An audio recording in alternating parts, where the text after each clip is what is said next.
গল্প পরিণয়ে নোলক কন্যা। লেখনীতে অক্ষরমায়ী। সপ্তম পর্ব। ব্যস্ত দিন কাটছে আদ্রিকার, সকালে কলেজ, বিকালে রেস্তোরাঁয় কাজ সামলে বাড়ি ফিরতে ফিরতে রাত গড়িয়ে যায়। আজকাল বাড়িতে চুলা জ্বলে না বললেই চলে। খাওয়া দাওয়া চলছে রেস্তোরাঁয়। আদ্রিকার মাঝে যে একাকিত্ব ছিল, সেটা এখন আর নেই। সারাদিনের কাজকর্ম সেরে ক্লান্ত শরীর বিছানার নরম গদিতে এলিয়ে দেওয়া মাত্র ঘুম চলে আসে। তবে কাজের মাঝেও হুটহাট মাথা উঁচু করে নিজের অস্তিত্বের জানান দেয় বেহা মনের অভিমান। সেদিন মুরগির কষানোর সময় ব্যস্ত হাতে খুন্তি নাড়ছিল, হঠাৎ করে পরখের কথা মনে পড়ে গেল। মুরগির সাথে পরখের কি কানেকশন আজও খুঁজে পায়নি আদ্রিকার। রেস্তোরাঁয় প্রবেশ থেকে শুরু করে বিদায়বেলা পর্যন্ত আদ্রিকার চোখ পরখকেই খুঁজে। কিন্তু পরখ ভুল করেও কখনো তিনতলায় উকি দেয় না, সে ইচ্ছে করে আদ্রিকাকে এড়িয়ে যাচ্ছে, সেটা আদ্রিকা বুঝতে পারে। তার অভিমানের সুযোগ নিয়ে পরখের দিনকাল বেশ সুখেই কাটছে, ভাবতেই হিংসায় গা জ্বলে যায় আদ্রিকার। তাকে অস্থির করে রেখে সে মহাশয় সুখের ভেলায় ভাসছে। পিঠে পাখনা গজিয়েছে দুটো। বাড়ি থেকে কখন বের হচ্ছে, কখন বাড়ি ফিরছে, সারাদিন কি করছে কিছুই জানে না আদ্রিকা। কাউকে জবাবদিহি করতে না হলে ছেলেরা তিরিং তিরিং করে নাচতে শুরু করে, নিয়মকানুনের ধার ধারে না। অফিস রুমে বসে সারাদিনের হিসাব গুছিয়ে নিচ্ছে আদ্রিকা। আজকে সে তাড়াতাড়ি বাড়ি ফিরবে, অভিমান করে নিজেকে গুটিয়ে নেওয়ায় আদ্রিকার বড্ড ক্ষতি হয়ে যাচ্ছে, কারণ আদ্রিকার অভিমানের প্রভাব পরখের উপর পড়ছে না। সে মহাশয় বিন্দাস নিজের জীবন নিয়ে ব্যস্ত হয়ে আছে। আদ্রিকা একাই জলে পুড়ে খাক হয়ে যাবে কেন? দুজনের সংসারে ঝামেলা বাঁধলে দুজনেরই অশান্তিতে থাকতে হবে, এটাই সংসারের অলিখিত নিয়ম। তাই আদ্রিকা ঠিক করেছে, আজকে বাড়ি ফিরে পরখের সাথে কথা বলবে। রশি হাত থেকে ছুটে যাওয়ার আগেই চেপে ধরতে হবে। মেইন কোর্স সেক্টরে ম্যানেজার হিসেবে নিয়োগ দেওয়া হয়েছে অনুকে। হিসাবপত্র অনুকে বুঝিয়ে দিয়ে আদ্রিকা বেরিয়ে যাবে। কিন্তু আশেপাশে কোথাও অনুকে খুঁজে পাওয়া গেল না। ক্যাশ কাউন্টারে বসে আছে রায়হান। আদ্রিকা জিজ্ঞাসা করল, অনু কোথায়? রায়হান, এখানেই ছিল। দোতলায় গিয়েছে বোধহয়। আমি ডেকে আনছি। প্রয়োজন নেই। আপনি বসুন। আমি নিজেই যাচ্ছি। ঠিক আছে, ম্যাম। অনুকে খোঁজার বাহানায় দোতলায় ঘুরে আসার লোভ সংবরণ করা সম্ভব হলো না। মনে মনে প্রজাপতির মতো চঞ্চল আদ্রিকা পেছনের দিকের চিপা সিঁড়ি দিয়ে চলে গেল দোতলায়। পরখের অফিস রুমে রুমি এবং অনুকেও পাওয়া গেল, ডেস্কে অপর পাশের চেয়ারে বসে কিছু একটা বলছে রুমি। নিজের চেয়ারে বসে মনোযোগ দিয়ে রুমির কথা শুনছে পরখ। এই পর্যন্ত সবকিছু ঠিক ছিল। কিন্তু যখন দেখল পরখের পাশে দাঁড়িয়ে আছে অনু, এবং অনুর হাতটি পরখের চেয়ারের উপর রাখা, তখন আদ্রিকার মুখে আধার নামল। আপাতত দৃষ্টিতে তাকিয়ে যে কারো কাছে উক্ত দৃশ্য স্বাভাবিক মনে হবে না। অনুকে কেন পরখের এত কাছাকাছি ঘনিষ্ঠ হয়ে দাঁড়াবে? অন্যদিকে পরখ কেন অনুকে দাঁড়াতে দিবে? দুনিয়ার তাবৎ নারীর প্রতি পরখের আচরণ সুশীল একমাত্র ব্যক্তিগত আদ্রিকা। কেন? আদ্রিকা কাছে গেলে পরখের জাত চলে যায়, অন্য মেয়ে কাছাকাছি থাকলে উনার মুখে হাসি ফুটে। বাহ, কি অদ্ভুত নিয়ম! আদ্রিকা আর ভেতরে গেল না। ফিরে এলো তিনতলায়। প্রতিদিনের মতো আজও বাড়ি ফিরতে অনেক দেরি হয়ে গেছে পরখের। স্লাইডিং ডোর ধরে টান দিলে দেখা গেল দরজা এখনো লক করা। তবে কি আদ্রিকা বাড়ি ফিরেনি? ব্রুকুচকে হাত ঘড়ির দিকে তাকালো পরখ। রাত 11:30 বাজে। এতক্ষণে রেস্তোরাঁ বন্ধ হয়ে যাওয়ার কথা। তবে আদ্রিকা বাড়ি ফিরেনি কেন? রেস্তোরাঁ থেকে বের হওয়ার সময় আদ্রিকার খোঁজ নেওয়া হয়নি। প্রতিদিন 8টার দিকে আদ্রিকা বের হয়ে যায়। তাই আলাদা করে ভাবতে হয় না পরখকে। কিন্তু আজকে ভাবতে হলো, আদ্রিকা এখনো তার বিবাহিত স্ত্রী, না চাইতেও একটা দায়িত্ব তৈরি হয়ে যায়। তার উপর বিপদ আপদ কিছু একটা হয়ে গেলে সবাই এসে পরখকেই ধরবে। ফ্রেশ হয়ে বিছানায় গা এলিয়ে দিয়ে রুমিকে কল করল। কথায় তুই? বাড়িতে। রেস্টুরেন্টে কখন বন্ধ করছিস? আমি 1 ঘন্টা আগে বের হয়ে আসছি। শেষে না তুই বের হইলি? ও হ্যাঁ। আচ্ছা বাদ দে। তুই ঘুমা। পরখের মনে পড়ল, তানজিমের হাতে চাবি দিয়ে সে বেরিয়ে এসেছে। রেস্তোরাঁ পরিষ্কার করে তালা দিয়ে তানজিম চলে যাবে। সকালে রেস্তোরাঁ খোলার দায়িত্ব তানজিমের উপরেই ন্যস্ত থাকে। পরখ এবার তানজিমকে কল করল। তানজিম বলল, চাবি আমার কাছেই আছে। কিন্তু আমি তালা দেইনি। কেন? ম্যাম বললেন, সব গুছিয়ে রেখে আপনি চলে যান। আমি তালা দিয়ে দিব। তুমি ওকে রেস্তোরাঁয় একলা রেখে চলে এলে। ম্যাম চলে আসতে বললেন। উনার কি যেন কাজ বাকি আছে, সেটা শেষ করে তারপর বের হবেন।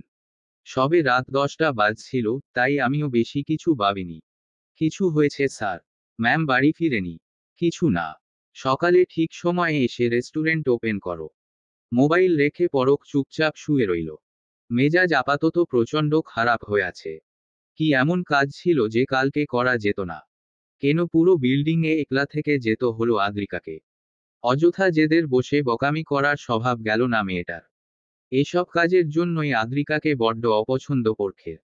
কথা থেকে এসে ঘাড়ে চেপে বসল, কে জানে। যত ঘাটতারা লোকজনের সাথেই পরখের পরিচয় হয়। রাগে তাপে গাড়িরই করছে পরখের, কিন্তু সে পিওর জেন্টলম্যান। কোনোভাবেই নিজের দায়িত্ববোধকে অবহেলা করতে পারল না। আদ্রিকাকে কল দিয়ে রুষ্ট স্বরে জানতে চাইল, কথায় তুমি? সহজ সাবলীল কণ্ঠ ভেসে এলো মোবাইলের অপর প্রান্ত হতে। রেস্টুরেন্টে। এখনো বাড়ি আসোনি কেন? বাইরে বৃষ্টি হচ্ছে। বাকি স্টাফ কোথায়? চলে গেছে। বৃষ্টিতে ওরা কিভাবে চলে গেল?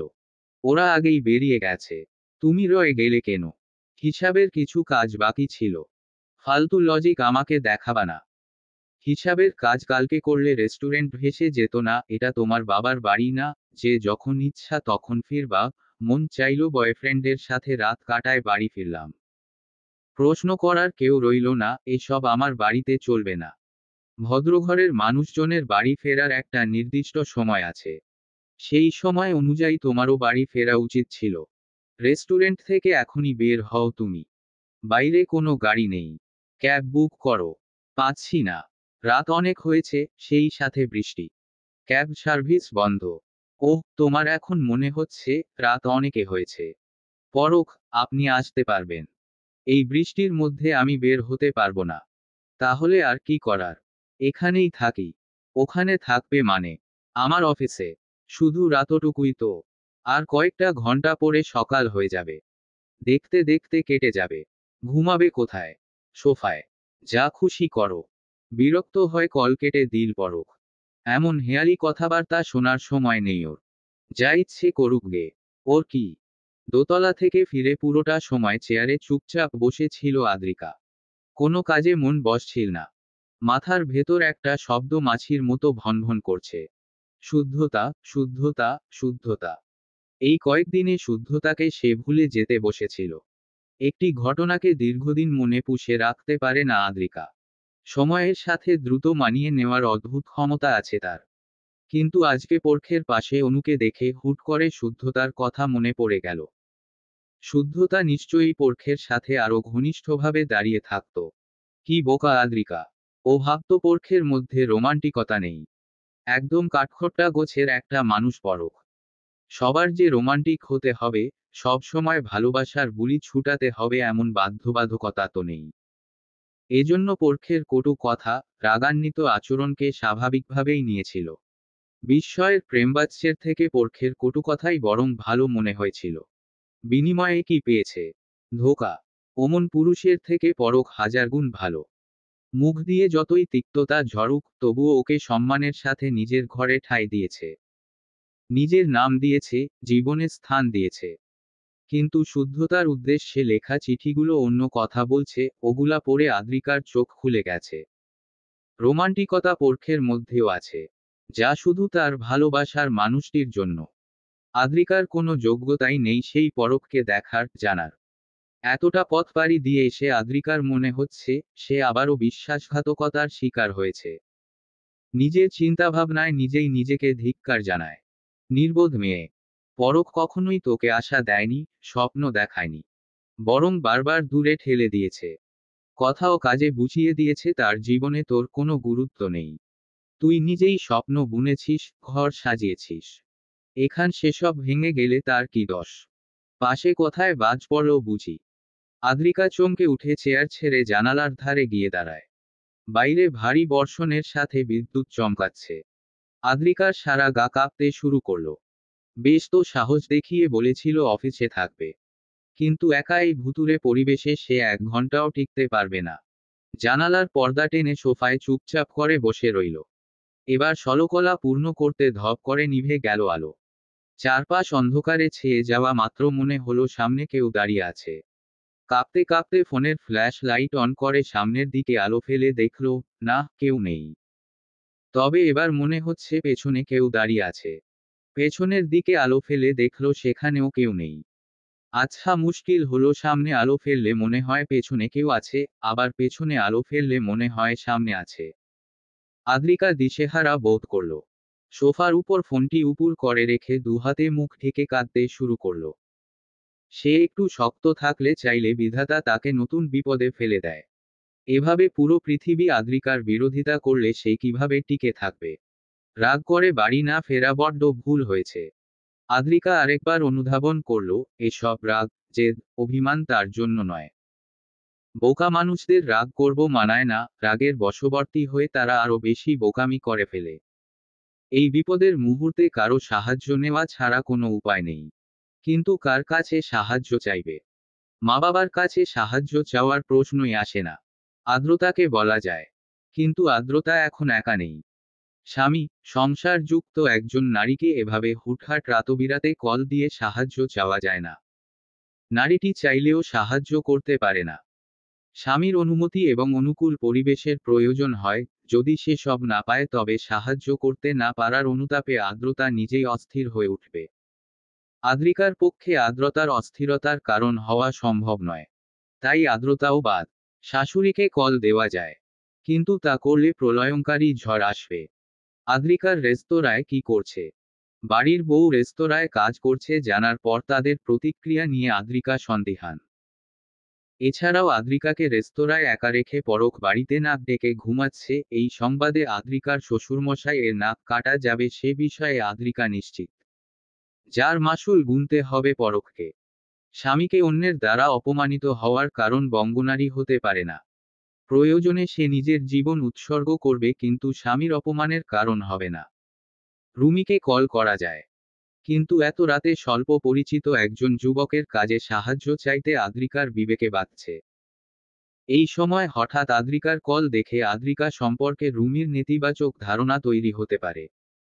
সব দিক বিবেচনা করে শুধু পরখের শরণাপন্ন হওয়াটাই সহজ মনে হলো। সে কি পরখকে একটা কল করবে? এসে নিয়ে যাওয়ার জন্য আরেকবার না হয় অনুরোধ করবে। কিন্তু যদি না করে দেয়? না করলে আদ্রিকা শুনবে কেন? সে পরখের স্ত্রী। আদ্রিকা ডাকলে পরখ আসতে বাধ্য, কিন্তু শুদ্ধতা সম্পর্কে জানার পর বিয়ের জোরে পরখের উপর দাবি জানাতেও আদ্রিকার বিবেকে বাধছে। এই মুহূর্তে কি করা উচিত ভেবে পেল না। বেশি কিছু ভাবার আগে আকাশ পাতাল এক করে একটি শব্দ হলো। মেঘে মেঘে ঘর্ষণে কেঁপে উঠল আদ্রিকা। আবেগ বিবেক সব ভুলে ঝটপট মোবাইল তুলে পরখকে কল করল। মৃদু গলায় মিনতি করে বলল, আমাকে এখান থেকে নিয়ে যান। পারবো না। ওখানেই থাক। আমার ভয় করছে। আগে খেয়াল ছিল না। আচ্ছা, সরি। আসুন না। মাত্র ফিরেছি। এখন আবার বের হতে পারবো না। ক্যাব বুক করে নিজেই চলে এসো। না হলে ওখানেই রাত কাটাও। খট করে কল কেটে দিল পরখ। দিশেহারা আদ্রিকা পা তুলে সোফায় গুটিসুটি হয়ে বসে আবার ক্যাবের খোঁজ করতে শুরু করল। অভিমান করে কি বোকামিটাই না করে ফেলল সে। কে বলেছিল একা অফিসে থেকে যেতে? বলিহারি বৃষ্টিটাও আজকের রাতেই ঢল নেমেছে। আদ্রিকা আসলে এতটাও বোকা না। সে সব বুঝে। এই যে সবাই মিলে একজোট হয়ে ওকে নাস্তানাবুদ করার পায়ুতারা করেছে এটা সে স্পষ্ট বুঝতে পারছে। একটু অভিমান করেও থাকতে দিবে না। অনেক চেষ্টা করেও কোনো ক্যাব পাওয়া গেল না। হাঁটুতে মুখ গুজে নিজের দুর্দশায় কাঁদতে বসল আদ্রিকা। এছাড়া তার আর কিছুই করার নেই। হঠাৎ বাইরে ঢং ঢং শব্দ হলো। শব্দটা এসে সোজা আদ্রিকার বুকে আঘাত হানল। হার্টবিট যে বেড়ে গেছে তা সে স্পষ্ট বুঝতে পারছে। অতি উত্তেজনায় মিনি স্ট্রোক না করে ফেলে। নিজেকে ধাতস্থ করার চেষ্টা করছে সেই মুহূর্তে ঘর কাঁপিয়ে মোবাইলটি বেজে উঠল। চমকে গিয়ে তোরাত করে সোফা ছেড়ে উঠে দাঁড়িয়ে কয়েক সেকেন্ড সময় নিল আদ্রিকা। শব্দের উৎস সম্পর্কে নিশ্চিত হতেই কাঁপা কাঁপা হাতে মোবাইলটি হাতে নিয়ে দেখল পরখ কল করেছে। রিসিভ করে হ্যালো বলতেই শোনা গেল পরখের শীতল কণ্ঠস্বর। রেস্টুরেন্টের বাইরে দাঁড়িয়ে আছি। নেমে এসো। আর কিছু শোনার অপেক্ষা না করে টেবিল থেকে ব্যাগ তুলে নিয়ে ভীত হরিণীর মতো ছুটে বাইরে চলে গেল আদ্রিকা। প্রধান ফটকের সামনে দাঁড়িয়ে আছে পরখ। গায়ে একটি কালো রেইনকোট। কলিং বেলের সুইচবোর্ডের সামনে পরখকে দাঁড়িয়ে থাকতে দেখে ঢংঢং শব্দের উৎস সম্পর্কে নিশ্চিত হওয়া গেল। আদ্রিকাকে দেখে এগিয়ে এল পরখ, হাতে ধরে থাকা রেইনকোটটি নিজেই আদ্রিকার গায়ে জড়িয়ে দিল। মুখে কিছু না বলে গটগট করে হেঁটে গেল বাইকের দিকে। পরখকে চুপচাপ বাইকের উপর বসে থাকতে দেখে আদ্রিকা গিয়ে বসল বাইকের পেছনে। ঝুম বৃষ্টিতে ভিজে যাচ্ছে চারপাশ। শুধু ভিজছে না আদ্রিকা এবং পরখ। রেইনকোটের আস্তরণ বৃষ্টি থেকে রক্ষা করলেও দৃষ্টি ঝাপসা হয়ে আসছে। বৃষ্টির চাদরে মুড়ে থাকা রাস্তাঘাট যেন কুয়াশায় আচ্ছন্ন। দক্ষ হাতে ধীর গতিতে বাইক চালাচ্ছে পরখ। পেছনে নিশ্চিন্তমনে বসে আছে আদ্রিকা। এক হাত পরখের কাঁধে রেখে অন্য হাত বাড়িয়ে বৃষ্টি ছুঁয়ে দিচ্ছে। মুঠো ভরে গেলে বৃষ্টির পানি শূন্যে ছুঁড়ে দিয়ে আবারও হাত পেতে দিচ্ছে। বাড়ির সামনে বাইক থামলে আদ্রিকা আবার মুখটি আধারে ঢেকে নিল। বিপদে পড়ে সাহায্য চেয়েছে বলে অভিমান ভুলে যাবে নাকি? কিছুটা অভিমান সে এখনো ধরে রেখেছে। পরখকে রেখে ধূপধাপ সিঁড়ি পেরিয়ে ঘরে চলে গেল। শাড়ির নিচের অংশ পুরো ভিজে গেছে। ওয়াশরুমে ঢুকে শাড়িটি খুলে ফেলে গায়ে একটি তোয়ালে জড়িয়ে দৌড়ে চলে গেল নিজের কক্ষে। পরখ ওর পিছু নিয়ে গটগট করে কক্ষে প্রবেশ করে আদ্রিকার হাত ধরে নিজের দিকে টেনে নিল। এক হাতে তোয়ালে সামলে পরখের বুক থেকে মুখ তুলে ভয়ার্ত দৃষ্টিতে চাইল আদ্রিকা। ওর এক হাতের কবজি ধরে শান্ত কণ্ঠে পরখ জানালো সতর্ক বার্তা। আর কখনো কোনো মেয়েকে জড়িয়ে আমাকে সন্দেহ করার দুঃসাহস করবে না। আমি তোমার প্রেমিকের মতো দুশ্চরিত্রের নই। হাত ছেড়ে দিয়ে হনহন করে কক্ষ থেকে বিদায় নিল পরখ। রেখে গেল হতবিহ্বল আদ্রিকাকে। সে আবার কোন মেয়েকে জড়িয়ে পরখকে সন্দেহ করল?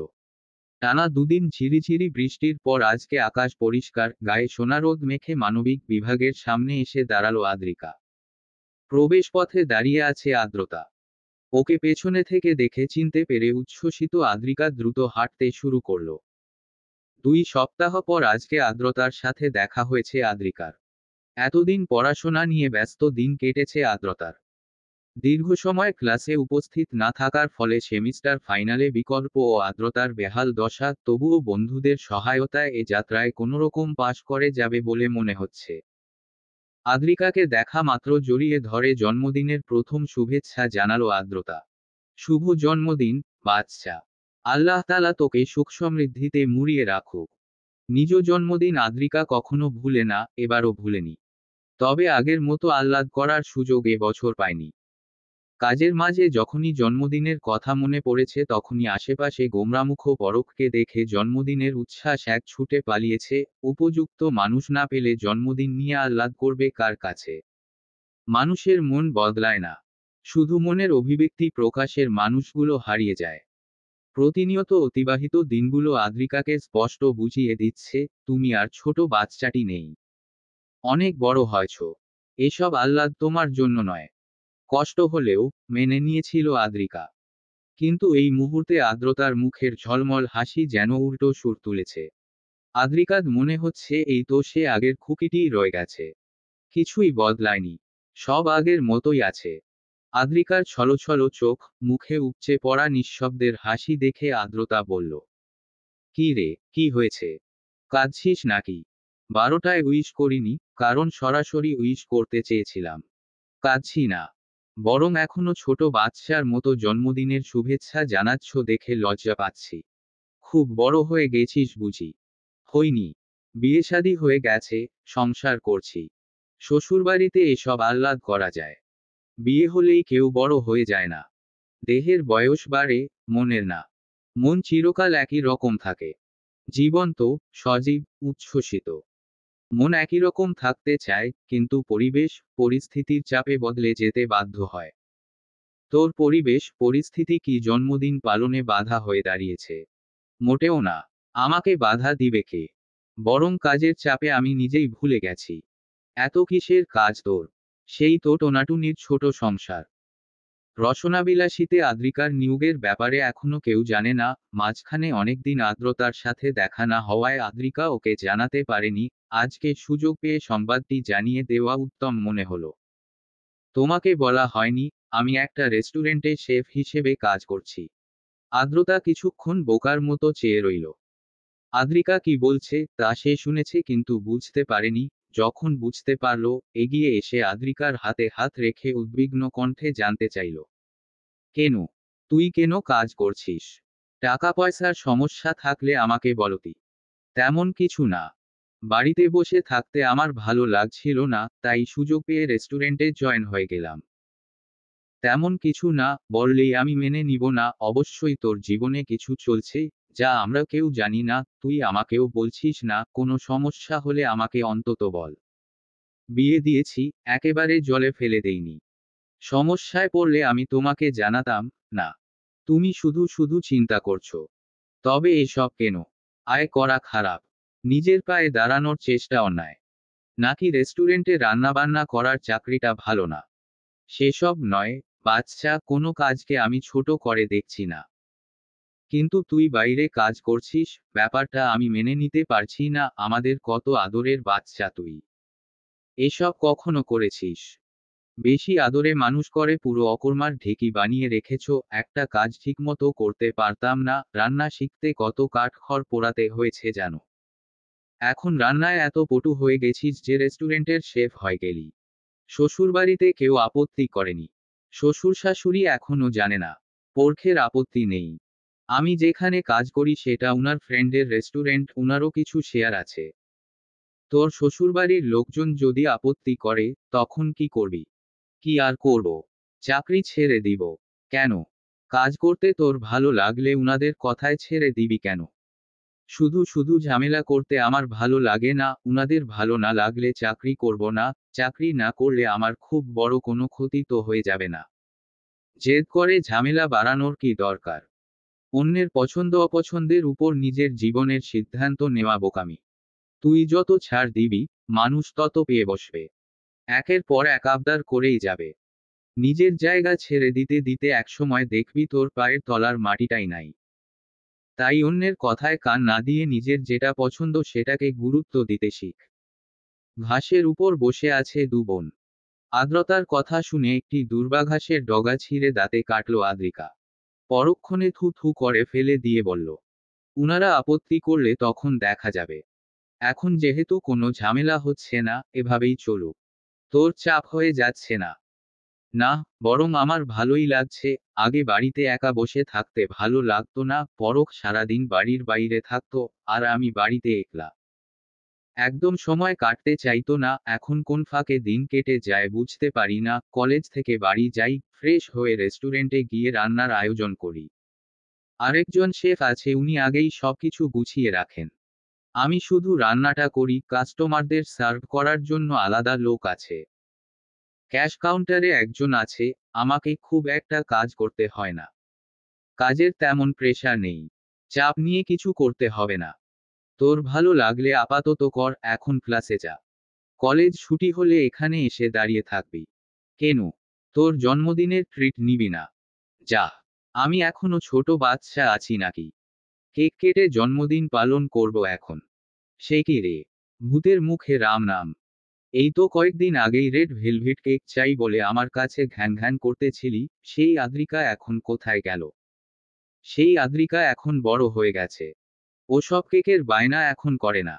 সত্যি তো। রেড ভেলভেট কেক কিন্তু। আরেকবার ভেবে দেখ। ভেবেই বলছি। Vanilla, chocolate. উহু। কিছুই লাগবে না। বাহ বাহ। এত উন্নতি। মায়ের কাছেও এবার বায়না করিস নি শুনলাম। সব বায়না কি বরের কাছে? উত্তরে আদ্রিকা লাজুক হেসে ব্যাগ হাতে উঠে দাঁড়িয়ে বলল, আজকে আসি। ক্লাসের সময় হয়ে গিয়েছে। ক্লাস শেষে আদ্রিকা অপেক্ষা করতে রাজি না হলেও আদ্রতা ঠিকই অপেক্ষায় রইল। প্রধান ফটক পেরিয়ে ইফফাতের সাথে কথা বলতে বলতে আপনমনে হেঁটে যাচ্ছে আদ্রিকা। হঠাৎ ইফফাত ঘাড় ঘুরিয়ে পেছনে তাকিয়ে আদ্রিকাকে বলল, উনি মনে হয় তোমাকে ডাকছেন। আদ্রিকা পেছনে তাকিয়ে আদ্রতাকে দেখে তৎক্ষণাৎ দাঁড়িয়ে পড়ল। একটি অপরিচিত ছেলের সাথে আদ্রিকাকে দেখে মুখখানি গম্ভীর করে আদ্রতা জানতে চাইল, কে এটা? আদ্রিকা মিষ্টি হেসে ইফফাতের সাথে আদ্রতার পরিচয় করিয়ে দিল। ও হচ্ছে ইফফাত। আমার ক্লাসমেট। অনেক ব্রিলিয়ান্ট স্টুডেন্ট। আর ইফফাত, এই হচ্ছে আমার বড় বোন আদ্রতা। জবাবে ইফফাত সালাম জানালো।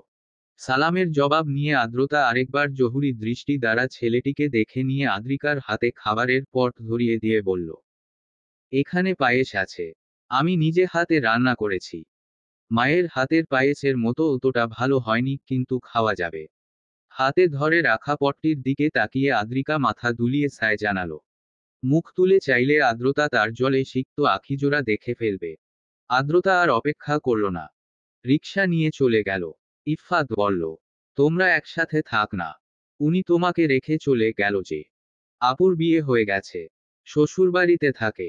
ও, তোমার জন্য পায়েস রেঁধেছে। আজকে কি বিশেষ কোনো দিন? না, এমনিতেই দিয়ে গেল। বোনের হাতের রান্না বিশেষ দিন ছাড়া খেতে নেই বুঝি? তা কেন? আমি এমনিতেই জানতে চাইলাম। মনে হলো আর কি। তুমি পায়েস খাবে। এই না, উনি এগুলো তোমার জন্য দিয়েছে। অনেকটা দিয়েছে। সাথে চামচো আছে। চলো, সামনের হোটেলে বসি। তুমি অর্ধেকটা খাও, বাকিটা আমি বাড়িতে গিয়ে খাবো। হোটেলে বসে ইফফাত বেশ মজা করে পায়েস খেলো। আদ্রিকা এক কাপ চা নিয়ে বসে রইল চুপচাপ। বাড়ি ফিরতে আজকে খানিকটা দেরি হয়ে গেছে। মনটাও বিশেষ ভালো নেই। ওয়াশরুম থেকে ফ্রেশ হয়ে এসে রুমিকে জানালো, আজকে রেস্তোরাঁয় যাবে না। রুমি জানতে চাইল, কোনো সমস্যা হয়েছে কিনা, শরীর ঠিক আছে কি। আদ্রিকা জানালো, সব ঠিক আছে। রান্নাঘরে গিয়ে ফ্রিজ খুলে দেখলো, ঘরে কোনো খাবার নেই, কিছু খেতেও ইচ্ছে করছে না। তাই এবেলা ভাত রান্নার ঝামেলায় গেল না। আর্দ্রতার সাথে কথা বলার পর মনের ভেতর অদ্ভুত উদাসীনতার সৃষ্টি হয়েছে। সময়ের সাথে পাল্লা দিয়ে বাড়ছে সেই উদাস ভাব। সামান্য একটু ময়দা গুলিয়ে একটি পরোটা তৈরি করে নিল। আর্দ্রতার দেওয়া পায়েস এবং পরোটা খেয়ে চলে গেল নিজের কক্ষে। উদাসীনতার সাথে পাল্লা দিয়ে আসে অলসতা। মনের ভেতর অজানা এক ব্যথার সাথে গুমোট ভাব নিয়ে চুপচাপ একান্তে সময় কাটাতে ইচ্ছে করে। তাই তো এই দিনদুপুরে বিছানায় গা এলিয়ে দিল আদ্রিকা। রেস্তোরাঁ থেকে আজকে তাড়াতাড়ি বাড়ি ফিরেছে পরখ। পুরো বাড়িতে উকিঝুঁকি দিয়ে আদ্রিকার খোঁজ করেও যখন পেল না, তখন নিজের কক্ষে চলে যাওয়াই উচিত মনে হলো। আজকে সেকেন্ড ইয়ারের সিটি ছিল। খাতাগুলো জমা করে নিয়ে এসেছে বাড়িতে। সন্ধ্যা থেকে রাতের প্রথম প্রহর পর্যন্ত কিছু খাতা নিরীক্ষণ করে পরখ বাইরে এলো। বসার ঘর পুরো অন্ধকার। কেউ আলো জ্বালায়নি। সুইচ চেপে আলো জ্বালিয়ে আদ্রিকার কক্ষে উকি দিল। আদ্রিকাকে কাঁথা মুড়ে ঘুমাতে দেখে সামান্য ভ্রু কুঁচকাল। এই অবেলায় জ্বর বাঁধিয়ে বসে আছে কিনা কে জানে। ডাকতে চেয়েও ডাকল না। ফিরে এসে রান্নাঘরে চলে গেল। না, রান্নাবান্না কিছুই হয়নি। রাতভর অভুক্ত থাকা পরখের পক্ষে সম্ভব নয়। নিজের জরুরি কাজ রেখে পরখ চাল ডাল ধুয়ে কিছু সবজি কেটে নিল। তেল মশলা দিয়ে সবকিছু মেখে খিচুড়ি বসিয়ে দিল চুলায়। আলু ভর্তার জন্য দুটো আলু ছুলে খিচুড়ির সাথে দিয়ে দিল। কাঁচা পেঁয়াজের সাথে বেশি ঝাল দিয়ে আলু ভর্তা আর খিচুড়ি পরিবেশন করে পরখ গেল আদ্রিকাকে ডাকতে। নিচু স্বরে আদ্রিকা জানালো, ক্ষুধা নেই, আপনি খেয়ে নিন। এমন অদ্ভুত কথা শুনে রাগ হলেও নিজেকে নিয়ন্ত্রণ করে নিল পরখ। আরেকবার সাধল না। না খেলে, না খাবে, পরখে কি। সে ফিরে এসে পেট ভরে খেয়ে নিল। রাত জেগে খাতাগুলো দেখতে হবে। আদ্রিকার অকারণ মুড সুইং দেখার সময় নেই পরখের। পরখ চলে যাওয়ার সময় কক্ষের আলো নিভিয়ে যায়নি। আলোটা বড্ড চোখে লাগছে আদ্রিকার। তবুও সেই বৈদ্যুতিক বাতিটির দিকে চেয়ে রইল। চেয়ে থাকতে থাকতে একসময় আলোটা চোখে ছয় গেল। আলোকিত সাদা বৃত্তটি ধীরে ধীরে একটি কদম ফুলের আকার নিল। একটা থেকে দুটি কদম ফুল, তারপর তিনটি। ধীরে ধীরে সম্পূর্ণ একটি কদম ফুলের তোড়া স্পষ্ট হল। বৃষ্টি ভেজা কদম ফুল হাতে দাঁড়িয়ে আছে একজন যুবক। ঠোঁটে তার মন ভুলানো হাসি। দুহাতে ফুলগুলো আঁকড়ে কি যেন বলছে, কথাগুলো আদ্রিকা শুনতে পেল না। কিন্তু যুবকের ঠোঁট দুটোর নড়াচড়া স্পষ্ট দেখতে পাচ্ছে। হঠাৎ করে যুবকটি সামান্য ঝুঁকে সামনে দাঁড়িয়ে থাকা মেয়েটির ঠোঁটে চুমু খেল। লজ্জায় নত হয়ে এলো মেয়েটির মুখমণ্ডল। কিন্তু একি, মেয়েটির ঠোঁটে যুবকটি চুমু এঁকে দিতেই আদ্রিকার দেহ এভাবে কেঁপে উঠল কেন? কেন আদ্রিকার ঠোঁটে শিহরণ বয়ে গেল? কম্পনরত ঠোঁটে আলতোভাবে আঙ্গুল ছুঁয়ে আদ্রিকা সরু চোখে চাইল সাদা আলোর দিকে। ঘোলাটে আলোয় স্পষ্ট হল যুবকটির মুখমণ্ডল। চিরপরিচিত মানুষটিকে দেখে ঝাঁকুনি দিয়ে উঠল আদ্রিকার সর্বাঙ্গ। স্মৃতির পাতা হাতড়ে হুড়মুড় করে তেড়ে এলো কিছু নিষিদ্ধ মুহূর্ত। আর দেরি করল না আদ্রিকা। চট করে শোয়া থেকে উঠে বসল। তবুও পিছু ছাড়ল না স্মৃতিরা। দুহাতে মাথা চেপে ধরে আদ্রিকা নিজেকে প্রবোধ দিল। সে তোমার জন্য নিষিদ্ধ আদ্রিকা। তার কথা ভাবাও পাপ। এ অন্যায়, ঘোর অন্যায়। কিন্তু স্মৃতিরা থেমে রইল না। মনতরীর চর থেকে শুরু করে ভুবনভোলা একাডেমির প্রতিটি স্থান স্পষ্ট হতে শুরু করল। যুবকটির আকর্ষণীয় চেহারা, মণিমুগ্ধকর আচরণ সবই যেন জীবন্ত এই মুহূর্তে। এমনি একটি দিনে শুরু হয়েছিল বিস্ময়ের সাথে আদ্রিকার প্রণয় যাত্রা। এজন্যই কি আজকে সে মস্তিষ্ককে হানা দিল। আর কিছু ভাবতে পারছে না আদ্রিকা। মন মস্তিষ্কের নীরব যুদ্ধে সে বিধ্বস্ত। পাপপুণ্যের খেলায় কে জিতবে এই মুহূর্তে সেটি মুখ্য বিষয় নয়। বরং এই খেলায় প্রতিনিয়ত কলঙ্কিত হচ্ছে আদ্রিকার কোমল, পবিত্র মন। গা হতে কাঁথা সরিয়ে আদ্রিকা বিছানা থেকে নামল, হাতের উল্টো পিঠে দ্রুত চোখের জল মুছে ঠান্ডা মেঝেতে কদম ফেলে চলল পরখের কক্ষে। বেচারা পরখ ভদ্র ছেলের মতন তার রকিং চেয়ারে বসেছিল। টেবিলের উপর একগাদা খাতাপত্র তার মনোযোগের অপেক্ষায়। এমন সময় খেপাটে হাওয়ার মতো কক্ষে আগমন ঘটল আদ্রিকার। পরখের রকিং চেয়ারটি সামান্য ডানে ঘুরিয়ে নিয়ে বিনাবাক্যে ব্যয় করে পরখের কোলে বসে পড়ল। আকস্মিক ঘটনায় হতভম্ব পরখ ঝাঝালো কিছু কথা বলার আগেই দুহাতে ওকে জড়িয়ে ধরে ঘাড়ে মুখ গুজে চুপটি করে রইল আদ্রিকা। নিজেদের টালমাটাল অবস্থা সামলে নিতে কিছু সময় নীরবতায় কাটালো দুজনে। চেয়ারে হেলান দিয়ে পরখ তার সাবধানী কণ্ঠে শুধাল, আদ্রিকা, আর ইউ ওকে? নিশ্চিন্তে চোখ বুজে আপন খেয়ালে বিচরণরত আদ্রিকা ছোট করে জবাব দিল, হুম। পরখ আর কিছু জানতে চাইল না। খানিক বিশ্রামের আশায় সেও নিজের চোখ বুজে নিল। রাত কতটা গভীর হয়েছে পরখের জানা নেই, কক্ষে বৈদ্যুতিক বাতির কৃত্রিম আলো। ঘুমকাতুরে চোখ জোড়াকে করা শাসনে এনে নিজের বুকের দিকে তাকালো। সেখানে মুখ গুজে নিশ্চিন্তে ঘুমাচ্ছে আদ্রিকা। ওর গালে হাত রেখে বার কয়েক ডাকল পরখ। গভীর নিঃশ্বাসের শব্দ ছাড়া কোনো সাড়া এলো না। এভাবে বসে কেউ গভীর ঘুমে মগ্ন থাকতে পারে জানা ছিল না পরখের। হতাশ পরখ চেয়ার ঘুরিয়ে দেয়াল ঘড়ির দিকে তাকিয়ে সমস্ত অলসতা ঝেড়ে ফেলল। কালকের মধ্যে রেজাল্ট শিট তৈরি করতে হবে। ঘুমন্ত আদ্রিকাকে পাজাকোলে তুলে নিজ কক্ষ ত্যাগ করে চলল আদ্রিকার কক্ষের দিকে। আদ্রিকার বিছানায় ওকে শুইয়ে দিয়ে গায়ে কাঁথা দিয়ে দিল। বাইরে ঝড়ো বাতাস বইছে। সকালে বৃষ্টি নামার সম্ভাবনা প্রবল। হয়তো শেষ রাতেই শুরু হয়ে যাবে ঝিরিঝিরি বৃষ্টি। খোলা জানালাটি বন্ধ করে দিয়ে কক্ষ ত্যাগ করার আগে ঘুমন্ত আদ্রিকার মাথায় হাত বুলিয়ে পরখ ফিসফিস করে অন্তিম মুহূর্তে জানালো জন্মদিনের শুভেচ্ছা। শুভ জন্মদিন, আদ্রিকা। দূর হতে ভেসে আসছে ক্ষীণ আওয়াজ। কেউ একজন নাম ধরে ডাকছে কিন্তু সাড়া দেওয়ার মতো অবস্থায় নেই আদ্রিকা।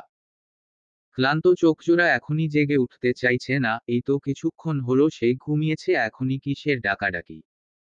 তবে কি সুজ্রিমামা আজ ঘুমাতে যায়নি? গায়ে হালকা ঝাঁকুনি অনুভব করল। যা ধীরে ধীরে তীব্র হচ্ছে, বিরক্ত মাখা ঘুমকাতুরে চোখ দুটো মেলে সম্মুখে পরখের আবছায়া অবয়ব দেখা মাত্র আদ্রিকার ঘুম কেটে গেল। ধীরে সুস্থে শোয়া থেকে উঠে বসে চিন্তিত স্বরে জানতে চাইল, কি হয়েছে? সকাল হয়ে গেছে। চারপাশে অস্থির দৃষ্টি ফেলে বাইরের আবহাওয়া পর্যবেক্ষণ করে প্রহর ঠাহর করার চেষ্টা করল আদ্রিকা, কিন্তু বন্ধ জানালা অতিক্রম করে প্রকৃতি দেবী কক্ষের অভ্যন্তরে প্রবেশ করতে পারেনি, তাই কিছু বোঝা গেল না। পরখের মুখমণ্ডলের অভিব্যক্তি ঠাহর করা আরও দুষ্কর কর্ম। এতক্ষণ পরখ খানিকটা ঝুঁকে আদ্রিকাকে ডাকছিল, এবার সোজা হয়ে দাঁড়িয়ে আধারে আবৃত মুখে জানালো, এখনো সকাল হয়নি। ভোর হতে চলেছে মাত্র। এত সকালে ডাকছেন কেন? লম্বা হাই তুলে প্রশ্ন করল আদ্রিকা, তার প্রশ্নের কোনো প্রভাব পড়ল না পরখের উপর। অভিব্যক্তিহীন শুষ্ক কণ্ঠে জানালো, রেডি হয়ে নেও। হাসপাতালে যেতে হবে। ধোক করে উঠল আদ্রিকার বুক। হাসপাতাল শব্দটির সাথে ভয় মেশানো রয়েছে। কর্ণকুহরে পৌঁছানো মাত্র সারা দেহে আতঙ্ক ছড়িয়ে পড়ে। নিদ্রা হতে সদ্য জাগ্রত আদ্রিকার পক্ষে পরখ হতে প্রাপ্ত তথ্যটি অনুধাবন করা সম্ভব হল না। ভ্রুকুচকে পরখের দিকে চাইল সে। অথচ নির্বিকার পরখ কক্ষ হতে বেরিয়ে যাওয়ার উদ্দেশ্যে পা বাড়িয়েছে, বিছানা থেকে লাফ দিয়ে নিচে নামল আদ্রিকা। হাসপাতাল? হাসপাতাল কেন? পরখ? কে অসুস্থ? দরজা পেরিয়ে বাহিরে পা রাখার আগ মুহূর্তে পরখ উত্তর দিল, তোমার বাবা। পূর্বাকাশে এখনো সূর্য উকি দেয়নি, সবে মাত্র আকাশে লাল আভা ছড়িয়েছে। ঘোলাটে অন্ধকার সরিয়ে প্রকৃতিতে ফ্যাকাশে আলো দেখা দিয়েছে বেশ কিছুক্ষণ হলো। খুব উজ্জ্বল নয় সে আলো, তবুও স্বচ্ছ আলোয় চারপাশ স্পষ্ট ও পরিষ্কার দেখা যায়। আদ্রিকার কম্পিত দেহখানা দাঁড়িয়ে আছে সদর দরজার পাশে, অস্থির দৃষ্টি অনতিদূরের প্রধান সড়কে। যেখানে কোনো যানবাহনের অস্তিত্ব নেই, জনমানবহীন নিস্তব্ধ সড়কটি মৃত সাপের মতো পড়ে আছে। এবার আদ্রিকা কিভাবে পৌঁছাবে তার বাবার নিকট? অন্তরে তীব্র অস্থিরতার সাথে যুক্ত হলো অসহায়ত্ব। ওদিকে বিস্তারিত কোনো তথ্য পাওয়া যায়নি পরখের কাছ থেকে। আদ্রিকার অস্থিরতার বিপরীতে পরখ বেশ শান্ত, নিশ্চুপভাবে হাত মুখ ধুয়ে ফ্রেশ হয়ে আস্তে ধীরে কাপড় পাল্টে এখন গিয়েছে গ্যারেজে। বাইক নিয়ে সে না হয় দ্রুত হাসপাতালের উদ্দেশ্যে রওনা দিবে, কিন্তু আদ্রিকা যাবে কিভাবে? হাতের আঙ্গুলে শাড়ির আঁচল প্যাঁচাতে প্যাঁচাতে ভাবতে লাগলো আদ্রিকা। বাইকের ইঞ্জিন চালু করে গ্যারেজ থেকে বাইক নিয়ে বাইরে এলো পরখ। আদ্রিকার সামনে বাইক থামিয়ে গম্ভীর স্বরে আদেশ করল, উঠো। আদ্রিকা অবাক বিস্ময় নিয়ে তাকিয়ে আছে, পরখ তাকে বাইকে উঠতে বলছে। সে কি ঠিক শুনেছে নাকি এসব তার ফুরবল মস্তিষ্কের ভ্রম? বাজারের প্রবেশ মুখে যে ব্যক্তি তাকে বাইক থেকে নামিয়ে দিয়ে রীতিমতো অপমান করেছে, তার বাইকে উঠে বসতে দ্বিধা হচ্ছে আদ্রিকার, তখনই আবারও পরখের শান্তস্বরের অধৈর্য বাক্যগুলো শুনতে পেল। যাওয়ার ইচ্ছে আছে নাকি রেখে চলে যাব? সন্দেহের অবকাশ রইল না আদ্রিকার মনে। এই মুহূর্তে আত্মসম্মানের ঊর্ধ্বে তার পরিবার। বাবার কাছে পৌঁছাতে হলে পরখের সাহায্য গ্রহণ ছাড়া উপায় নেই। ধীর পায়ে বাইকের কাছে এসে পরখের কাঁধে হাত রেখে বাইকে উঠে বসল। ক্ষণপল অপেক্ষা না করে দ্রুত বেগে ছুটতে শুরু করলো বাইকটি। এক হাতে বাইকের পেছনের অংশ চেপে ধরে, অন্য হাত রেখেছে পরখের কাঁধে। শুষ্ক গলায় ঢোক গিলে ভয়ার্ত কণ্ঠে দ্বিধাভরে আদ্রিকা জানতে চাইল, আব্বুর কি হয়েছে? হাসপাতালে কেন? আদ্রিয়া ভেবেছিল পাথুরে পথে চলতে চলতে অনেকখানি শক্ত হয়ে গেছে তার মন, সামান্য আঘাতে এখন আর মন কাঁদবে না। জটিল পরিস্থিতিতেও সে ঘাবড়ে যাবে না। প্রতিনিয়ত রেস্তোরাঁয় অগণিত অপরিচিত মানুষ আসে। তাদের সামনে হাসিমুখে দৃঢ়চিত্তে কাজ করে আদ্রিকা, কখনো ঘাবড়ে যায়নি তো সে। সেদিন ঝরঝরে সাদা ভাতের প্লেটে একটি কালো ভাত দেখে বখাটে ছেলেটা অযথা হাঙ্গামা শুরু করে দিল। সামলাতে না পেরে অনু গিয়ে খবর দিল আদ্রিকাকে। চট করে আতঙ্ক ঘিরে ধরেছিল আদ্রিকাকে। রুমিকে কল করে সাহায্য প্রার্থনা করতেই যাচ্ছিল, পরক্ষণে মনে হলো অন্যের উপর কেন অহেতুক নির্ভরশীলতা। একবার নিজেই প্রচেষ্টা করে দেখা যাক। দীর্ঘশ্বাসে বুক ভরে অক্সিজেন টেনে নিয়ে সে গিয়ে দাঁড়িয়েছিল ছেলেটির সামনে। আদ্রিকার জ্বলন্ত দৃষ্টি, ভয়হীন মুখাবয়ব, দীপ্ত ও দৃঢ় কণ্ঠের প্রশ্নবাণে জর্জরিত ছেলেটি একসময় হার মেনে নেয়। সেদিন নিজ অফিস রুমে ফিরে ঠকঠক করে গ্লাস হতে পানি পান করে চেয়ারে বসে আপনমনে হেসেছিল আদ্রিকা, সাবাসী জানিয়েছিল নিজেকে। এরপর আর কোনো ঝামেলা, ঝঞ্ঝাট আদ্রিকাকে খুব একটা আতঙ্কিত করতে পারেনি। ফলস্বরূপ আদ্রিকা মনে মনে নিজেকে ম্যাচুর বলে আখ্যায়িত করেছে, কিন্তু সেই আখ্যানটি আজ এক পলকে চূর্ণবিচূর্ণ হয়ে গেল। জন্মদাতা পিতা হঠাৎ হাসপাতালে কেন? কয়েক শব্দের বাক্যটি উচ্চারণ করতে গিয়ে আর্দ্র হয়ে উঠল আদ্রিকার কণ্ঠস্বর। সিক্ত নয়ন বেয়ে ঝরে পড়ল ফোঁটা ফোঁটা জল। সড়ক হতে দৃষ্টি সরিয়ে একনজর রিয়ার মিররে আদ্রিকার ক্রন্দনরত মুখটি দেখে নিয়ে পুনরায় সড়কের দিকে মনোযোগ দিল পরখ। মনে মনে সে প্রচণ্ড বিরক্ত হল। ফ্যাচ ফ্যাচ করে কান্না করার স্বভাবটি আজ গেল না মেয়েটির। কেঁদে কেটে অস্থির হওয়ার মতো কিছু হয়নি। তবে হাসপাতালে কেন? অশ্রুসিক্ত অভিমানী আদ্রিকা কিছুতেই পরখের সান্ত্বনা বাক্যে ভুলল না। সকালের শান্ত পরিবেশ, জ্যামহীন সড়ক, কয়েক মিনিটের মধ্যে সরকারি হাসপাতালে পৌঁছে গেল ওরা। পুরো শহর ঘুমিয়ে থাকলেও জেগে থাকে হাসপাতাল চত্বর। নিদ্রাহীন রাত জেগে জাগ্রত ভীরু প্রাণগুলো পাহারা দেয় মৃত্যুর আহ্বানকে। এই বুঝি চোখ ফাঁকি দিয়ে সে নিয়ে গেল প্রিয়জনকে। পার্কিংয়ে বাইক রেখে ত্রস্ত পায়ে হাসপাতালের করিডোর দিয়ে হেঁটে যাচ্ছে পরখ। লম্বা পদযুগলের ক্ষিপ্র গতির সাথে তাল মিলিয়ে চলতে রীতিমতো ছুটছে আদ্রিকা। হাসপাতালে প্রবেশ মাত্র আদ্রিকার ছোট্ট হৃদয়ের প্রাণ পাখিটি ডানা ঝাপটাতে শুরু করেছে। চারদিকে ঔষধ এবং ব্লিচিং পাউডারের মিশ্রিত এক অদ্ভুত গন্ধ। দম আটকে আসার জোগাড়। করিডোরের ময়লা মেঝের উপর শুয়ে আছে ক্লান্ত মানুষজন। তাদের ম্লান মুখে স্পষ্ট বেদনার ছাপ। প্রিয়জনের সুস্থতা নিয়ে তারা শঙ্কিত, ধীরে ধীরে ক্ষয়ে যাচ্ছে আশার প্রদীপ এবং সঞ্চিত পুঁজি। তবুও শেষ হয় না অপেক্ষার প্রহর, আর কত রাত নির্ঘুম কাটবে তারা জানে না। আদ্রিকা ভয়ার্ত, আতঙ্কিত দৃষ্টি মেলে তাদের দেখতে দেখতে পরখের পিছু ছুটছে। পকেট থেকে মোবাইল বের করে নিহারকে কল দিল পরখ। কল রিসিভ করলো আদ্রতা, পরিচয় জানানো মাত্র দ্রুত নিজেকে সামলে নিয়ে পরখ জানতে চাইল। আঙ্কেল কোন ওয়ার্ডে? মেডিসিন, তিনতলার বাম দিকে, একদম শেষ প্রান্তে চলে আসুন। ঠিক আছে। এত সকালে ডাক্তারবাবু হাসপাতালে এসে পৌঁছাননি? কর্তৃপক্ষের অনেকে এখনো ঘুমে। হাসপাতালে ডিউটিরত রয়েছে কিছু ইন্টার্ন এবং নিরাপত্তা কর্মী, যারা চেয়ারে বসে টুকছে, তাই অহেতুক লিফট চালু রেখে বিদ্যুৎ অপচয় করার পক্ষপাতী নয় কেউ। জরুরি রোগী থেকে শুরু করে জনসাধারণের জন্য সিঁড়ি উন্মুক্ত রেখে লিফট বন্ধ করে রাখা হয়েছে। সিঁড়ি দিয়ে উপরে উঠতে উঠতে আদ্রিকার আতঙ্কিত শুকনো মুখের দিকে চেয়ে পরখের বোধ হয় খানিক মায়া জন্মাল। পকেটে মোবাইলটি রেখে বলল, তোমার বাবা গুরুতর অসুস্থ নন। দুদিন ধরে ডায়রিয়ায় আক্রান্ত হয়ে শয্যাশায়ী ছিলেন।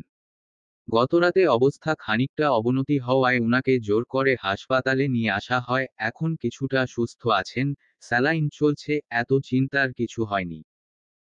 পরখের কথায় অসুস্থ ব্যক্তির প্রতি সামান্যতম সহমর্মিতা খুঁজে পেল না আদ্রিকা, বরং মনে হলো, অসুস্থ ব্যক্তির উপর সে যারপরনাই বিরক্ত।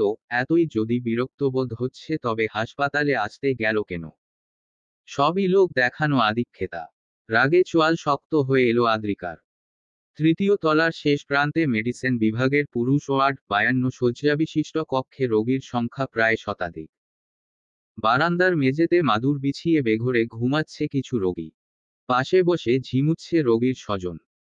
দুপাশে শয্যাশায়ী ব্যক্তিদের মাঝখানে খুব সাবধানে হেঁটে ভেতরে যেতে হলো আদ্রিকা এবং পরখকে। হলরুমের সম্মুখে নার্সের কেবিন। পাশেই পরপর 3টে ভিআইপি কেবিন রোগীর জন্য বরাদ্দ। আদ্রিকা লক্ষ্য করে দেখল, দুপাশে মোট 6টি কেবিন সদম্ভে দাঁড়িয়ে আছে। ওরা যখন 302 নাম্বার কেবিনে প্রবেশ করল, তখন দূর হতে কিছু হিংসাত্মক বিষাক্ত দৃষ্টি চেয়ে রইল তাদের দিকে। কত দুরবস্থা সম্পন্ন রোগী দিনের পর দিন অপেক্ষা করেও কেবিনে জায়গা পাচ্ছে না, অথচ এই রোগী মাঝরাতে এসে একটি কেবিন দখল করে নিল। সাদা দেয়াল ঘেরা কেবিনটির দুপাশে 2টি বেড, একটিতে শুয়ে আছে মোকাররম, অন্যটিতে জবুথবু হয়ে বসে আছে নিহার। নিহারের পাশে বসে আছে আদ্রতা, বেড সংলগ্ন দেয়ালে পিঠ ঠেকিয়ে অনিমেষ চেয়ে আছে জন্মদাতার শুষ্ক মুখটির দিকে। কয়েকদিনের ব্যবধানে মোকাররমের চেহারায় বার্ধক্যের ছাপ স্পষ্ট ফুটে উঠেছে। আদ্রতার পাশে বসে আছে বিকল্প, সেই প্রথম আদ্রিকা এবং পরখকে দেখতে পেল। চট করে উঠে দাঁড়িয়ে স্মিত হেসে সম্ভাষণ জানালো, আসুন, আসুন, আপনাদের অপেক্ষাই করছিলাম। মেয়েকে দেখে তৎক্ষণাৎ উঠে দাঁড়ালো নিহার, আদ্রিকাকে জড়িয়ে ধরে বাচ্চাদের মতো ফুপিয়ে কেঁদে উঠল। আদ্রতা উঠে এসে বিরক্তিমাখা সুরে ধমক দিল, আহ, আবার শুরু করলে? মা, শব্দ করো না, আব্বু ঘুমাচ্ছে। মামের মিহি কান্নার সুরের মাঝে পরখ এগিয়ে গেল বিকল্পের দিকে, হাত বাড়িয়ে নিজের পরিচয় দিল, ইফতেখার পরখ, বিকল্প মাহমুদ। আদ্রতার কাছে আপনার কথা অনেক শুনেছি। দেখা হয়ে ভালো লাগলো। যদিও পরিবেশ পরিস্থিতি কোনোটাই অনুকূলে নেই। পরখ ম্লান হেসে ঘুমন্ত মোকাররমের দিকে তাকিয়ে প্রশ্ন করল, এখন কেমন আছেন উনি? স্যালাইন চলছে। ভয়ের কিছু নেই, টানা 2 দিন বারবার টয়লেট গিয়েছেন অথচ স্যালাইন খাননি। এজন্যই এই অবস্থা। মাঝরাতে দেহে পানির স্বল্পতা দেখা দিয়েছিল। আন্টি একলা মানুষ, ভীষণ ঘাবড়ে গেছেন। উপায় না পেয়ে আদ্রতাকে কল দিয়েছিলেন। আমরা তখন গভীর ঘুমে।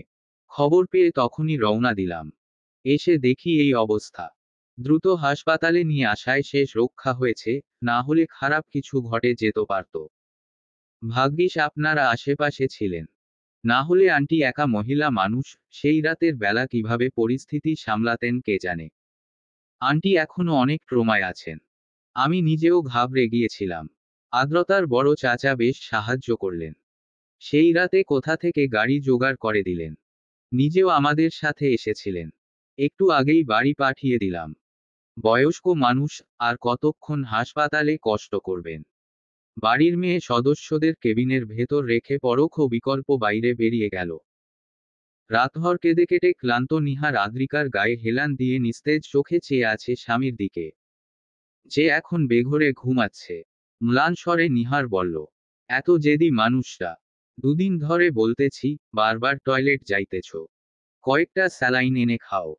কিছুতেই শুনল না আমার কথা। যখন শরীর ছেড়ে দিল তখন স্যালাইন দিয়েও কুল পাওয়া যাচ্ছে না।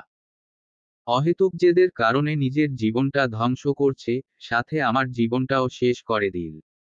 বুড়ো বয়সে এসেও তার জেদ কমে না। এই লোকটাকে নিয়ে আমি কি করব? বাবার আচরণে অত্যন্ত বিরক্ত। আর্দ্রতা, মানুষের অকারণ জেদ মানিয়ে নেওয়া যায়। নির্বুদ্ধিতা, বকামিও সামলে উঠা যায়, কিন্তু যখন নিবর্ধ ও বোকা মিশ্রিত মানুষ জেদ করে তখন এদের সামলানো যায় না। মোকাররম একই সাথে নির্বোধ, বকা এবং জেদি একরোখা। এই অদ্ভুত মিশেল স্বভাবের মানুষটির সাথে আর্দ্রতার মা নিহার কিভাবে এতগুলো বছর সংসার করল, আজও ভেবে পায় না আর্দ্রতা। অথচ তার 22 বছরের ছোট্ট জীবনেই বাবার আচরণে সে অতিষ্ঠ। অযথা বাবাকে শুধরানোর প্রচেষ্টা না করে সে হাল ছেড়ে দিয়ে নিজের জীবনের তরি সামলাতে ব্যস্ত হয়ে গিয়েছে। কিন্তু এড়াতে পারেনি দায়িত্ববোধ। ভুলতে পারেনি বাবা মায়ের প্রতি অগাধ ভালোবাসা, মায়া। ঘুমের মাঝে নিহারের ক্রন্দনরত কণ্ঠটি আর্দ্রতার বুকের ভেতর তীরের মতো বিঁধছিল। আতঙ্কে নীল হয়ে গিয়েছিল মেয়েটি। ভাগ্যিস বিকল্প শান্ত মস্তিষ্কে সবটা সামলে নিয়েছে। অজানা আশঙ্কা এবং ভয় আর্দ্রতা হতবুদ্ধি হয়ে পড়েছিল।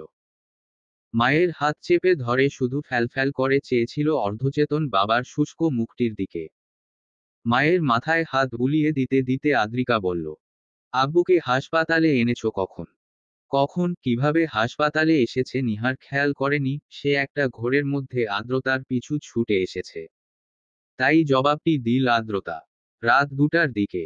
অথচ আমাকে খবর দেওয়া হলো ভোর 5টায়। এতটা সময় তোমরা কেউ আমার কথা স্মরণ করনি।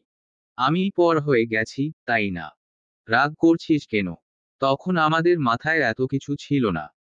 হাসপাতালে নিয়ে আসা, ভর্তি করানো, ঔষধপত্র কেনা, কত কাজ। ওয়ার্ডে নিয়ে এসে আবার দেখি বেড নেই। মেঝেতে বিছানা করে রাখতে বলছিল। ভাগ্যিস বড় চাচা সাথে ছিলেন। কার কার সাথে যোগাযোগ করে কেবিনের ব্যবস্থা করে দিলেন। এসবের মাঝে অন্যদিকে কিভাবে নজর দেই বল? হ্যাঁ, আমি এখন তোমাদের কাছে অন্যদিক হয়ে গেছি। বিয়ে দিয়েছ মানে সম্পর্ক শেষ। এ বাড়িতে কি হচ্ছে না হচ্ছে সেসব আমাকে জানানোর প্রয়োজন বোধ করো না। দুদিন ধরে আব্বু অসুস্থ, অথচ মা আমাকে একবারও জানায়নি। কল দিলে বলে সব ঠিক আছে। এই তার ঠিক থাকার নমুনা। অভিমানী মেয়েটির হাত জোড়া নিজের হাতের মধ্যে নিয়ে নিহার বলল, তোর বাবা আমাকে কিছু জানায়নি? আমি নিজে লক্ষ্য করে জিজ্ঞাসা করলাম, পেট খারাপ করেছে নাকি? তখন আমাকে জানালো। তার যে এত খারাপ লাগছে সেটাও আমাকে জানায়নি। এত চাপা স্বভাবের লোকটা। তাই বলে, হাসপাতালে আনার সময়ও আমাকে খবর দিবে না? তখন মাথা কাজ করতেছিল না রে মা। স্যালাইন দেওয়ার পর মানুষটা যখন চোখ খুলে তাকালো, একটু কথা বলল, তখন না আমার চেতনা ফিরল। তারপর আর্দ্রতাকে বললাম, তোকে খবর দিতে। পরককে কল দিয়েছ, আমাকে নয়। তুই ছোট মানুষ, সকালবেলা এমন খবর শুনে ঘাবড়ে যাবি। তাই ওকে বলেছিলাম আমার মোবাইল থেকে পরককে কল দিয়ে জানাতে। পরককে জানানো আর তোকে জানানো তো একই কথা। সারা জীবন তোমরা আমাকে ছোট বাচ্চা বলে গেলা। আমি যে বড় হয়েছি, বিয়েশাদি করে সংসার করছি, সেটা কারো চোখে পড়ছে না, তাই না? এবার অন্তত আমাকে বাচ্চা ভাবা বন্ধ করো। দীর্ঘ ক্লান্তি শেষে ছোট আদুরে মেয়েটার সুবাদে নিহারের মুখে এক চিলতে হাসি ফুটে উঠল। আর্দ্রতাও খিলখিল করে হেসে আদ্রিকার নাক টেনে দিয়ে বলল, তুই যতই বড় হয়ে যা, আমার কাছে তো আমার বাচ্চাটিই রয়ে যাবি। বুড়ো বয়সে চুল পেকে গেলেও তোকে আমি বাচ্চা বলেই ডাকবো। কেবিনের একপাশে ছোট একখানি বারান্দা। থাইগ্লাস অর্ধেকটা খোলা রাখা হয়েছে, খোলা প্রান্ত দিয়ে হুড়মুড় করে প্রবেশ করছে সকালের মিঠা রোদ। সূর্যের উজ্জ্বল হাসির পানে উদাস নয়নে চেয়ে আদ্রিকা বলল, তোমাদের অতি আদর আমার স্বভাব নষ্ট করে দিয়েছে। কেউ একটু কটু কথা বললেই মন খারাপ হয়ে যায়। ভা ভা করে কান্না করি। তোমাদের উচিত ছিল আমাকে সারাক্ষণ বোকাঝোকার উপরে রাখা, তাহলে এখন আমার এত মন খারাপ হতো না।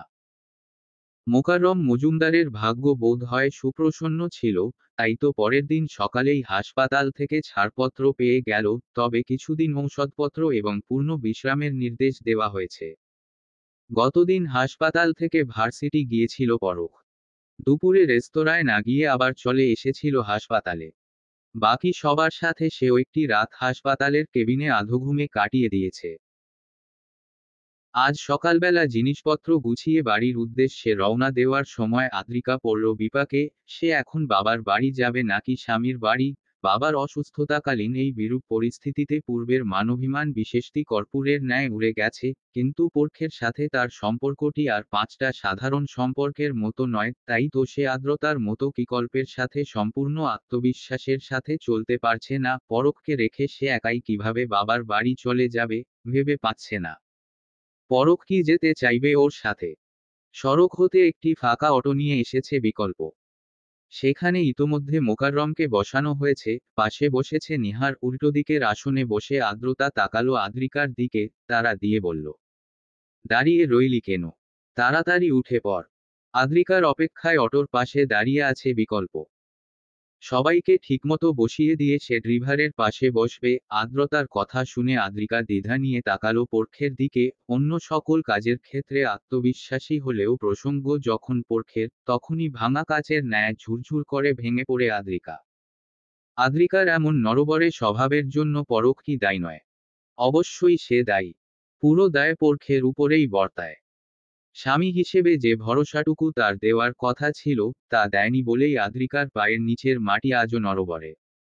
সকলের আগ্রহভরা দৃষ্টির সামনে পড়ে বিব্রত দেখালো পরখকে। আদ্রিকার ভরসা নেই, অন্তত পরখের প্রসঙ্গে আদ্রিকা বরাবর অপরিণত আচরণ করে বসে। তাই পরিস্থিতি দ্রুত সামলে নিয়ে পরখ বলল, আমি বাইক নিয়ে এসেছি, আপনারা চলুন, আমরা বাইকে আসছি। সায় জানিয়ে বিকল্প অটোতে উঠে বসল। হাসপাতাল চত্বর থেকে অটোটি বেরিয়ে যাওয়ার পর বাইক আনতে পার্কিংয়ের দিকে গেল পরখ। একা দাঁড়িয়ে না থেকে আদ্রিকাও পিছু নিল।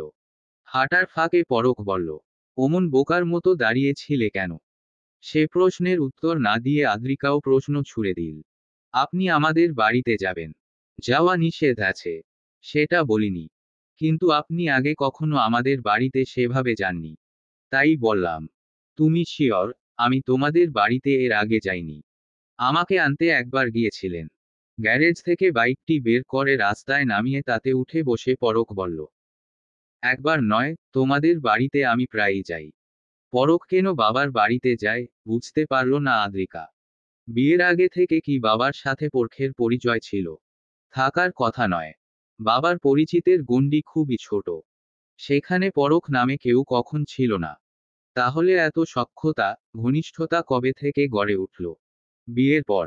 বিয়ে করা বউয়ের সাথে ভালোমন্দের একটা সম্পর্ক নেই, অথচ শ্বশুরবাড়ির সাথে গলায় গলায় ভাব। এটা কেমন বাড়াবাড়ি হয়ে গেল না? আদ্রিকাকে থমকে দাঁড়িয়ে থাকতে দেখে পরখ কর্কশ কণ্ঠে জানালো, বাইকে উঠবা নাকি চলে যাব? আদ্রিকা বাঁকা চোখে একনজর তাকিয়ে মুখ ফুলিয়ে বাইকে উঠে বসল। আদ্রিকার সাথে সব সময় তোত্তারা কথা না বললে এই লোকের বোধ হয় ভালো লাগে না। বাকি সবার সামনে ভদ্রটি সেজে থাকে, অথচ আদ্রিকার সামনে ভদ্রতার ধার মাত্র ধারে না। মোকাররমকে ঠিকঠাকভাবে কক্ষে পৌঁছে দিয়ে সবাই একটু স্বস্তির শ্বাস নিল। ভাই ফিরেছে খবর শুনে পাশের বাড়ি থেকে ছুটে এসেছে মোজাম্মেল।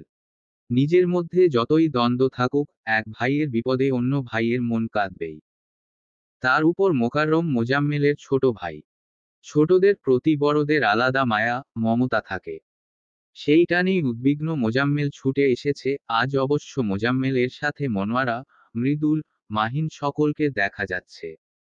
সবাইকে মোকাররমের ঘরে বসতে দিয়ে মেয়েদের নিয়ে নিহার বাইরে বেরিয়ে এলো।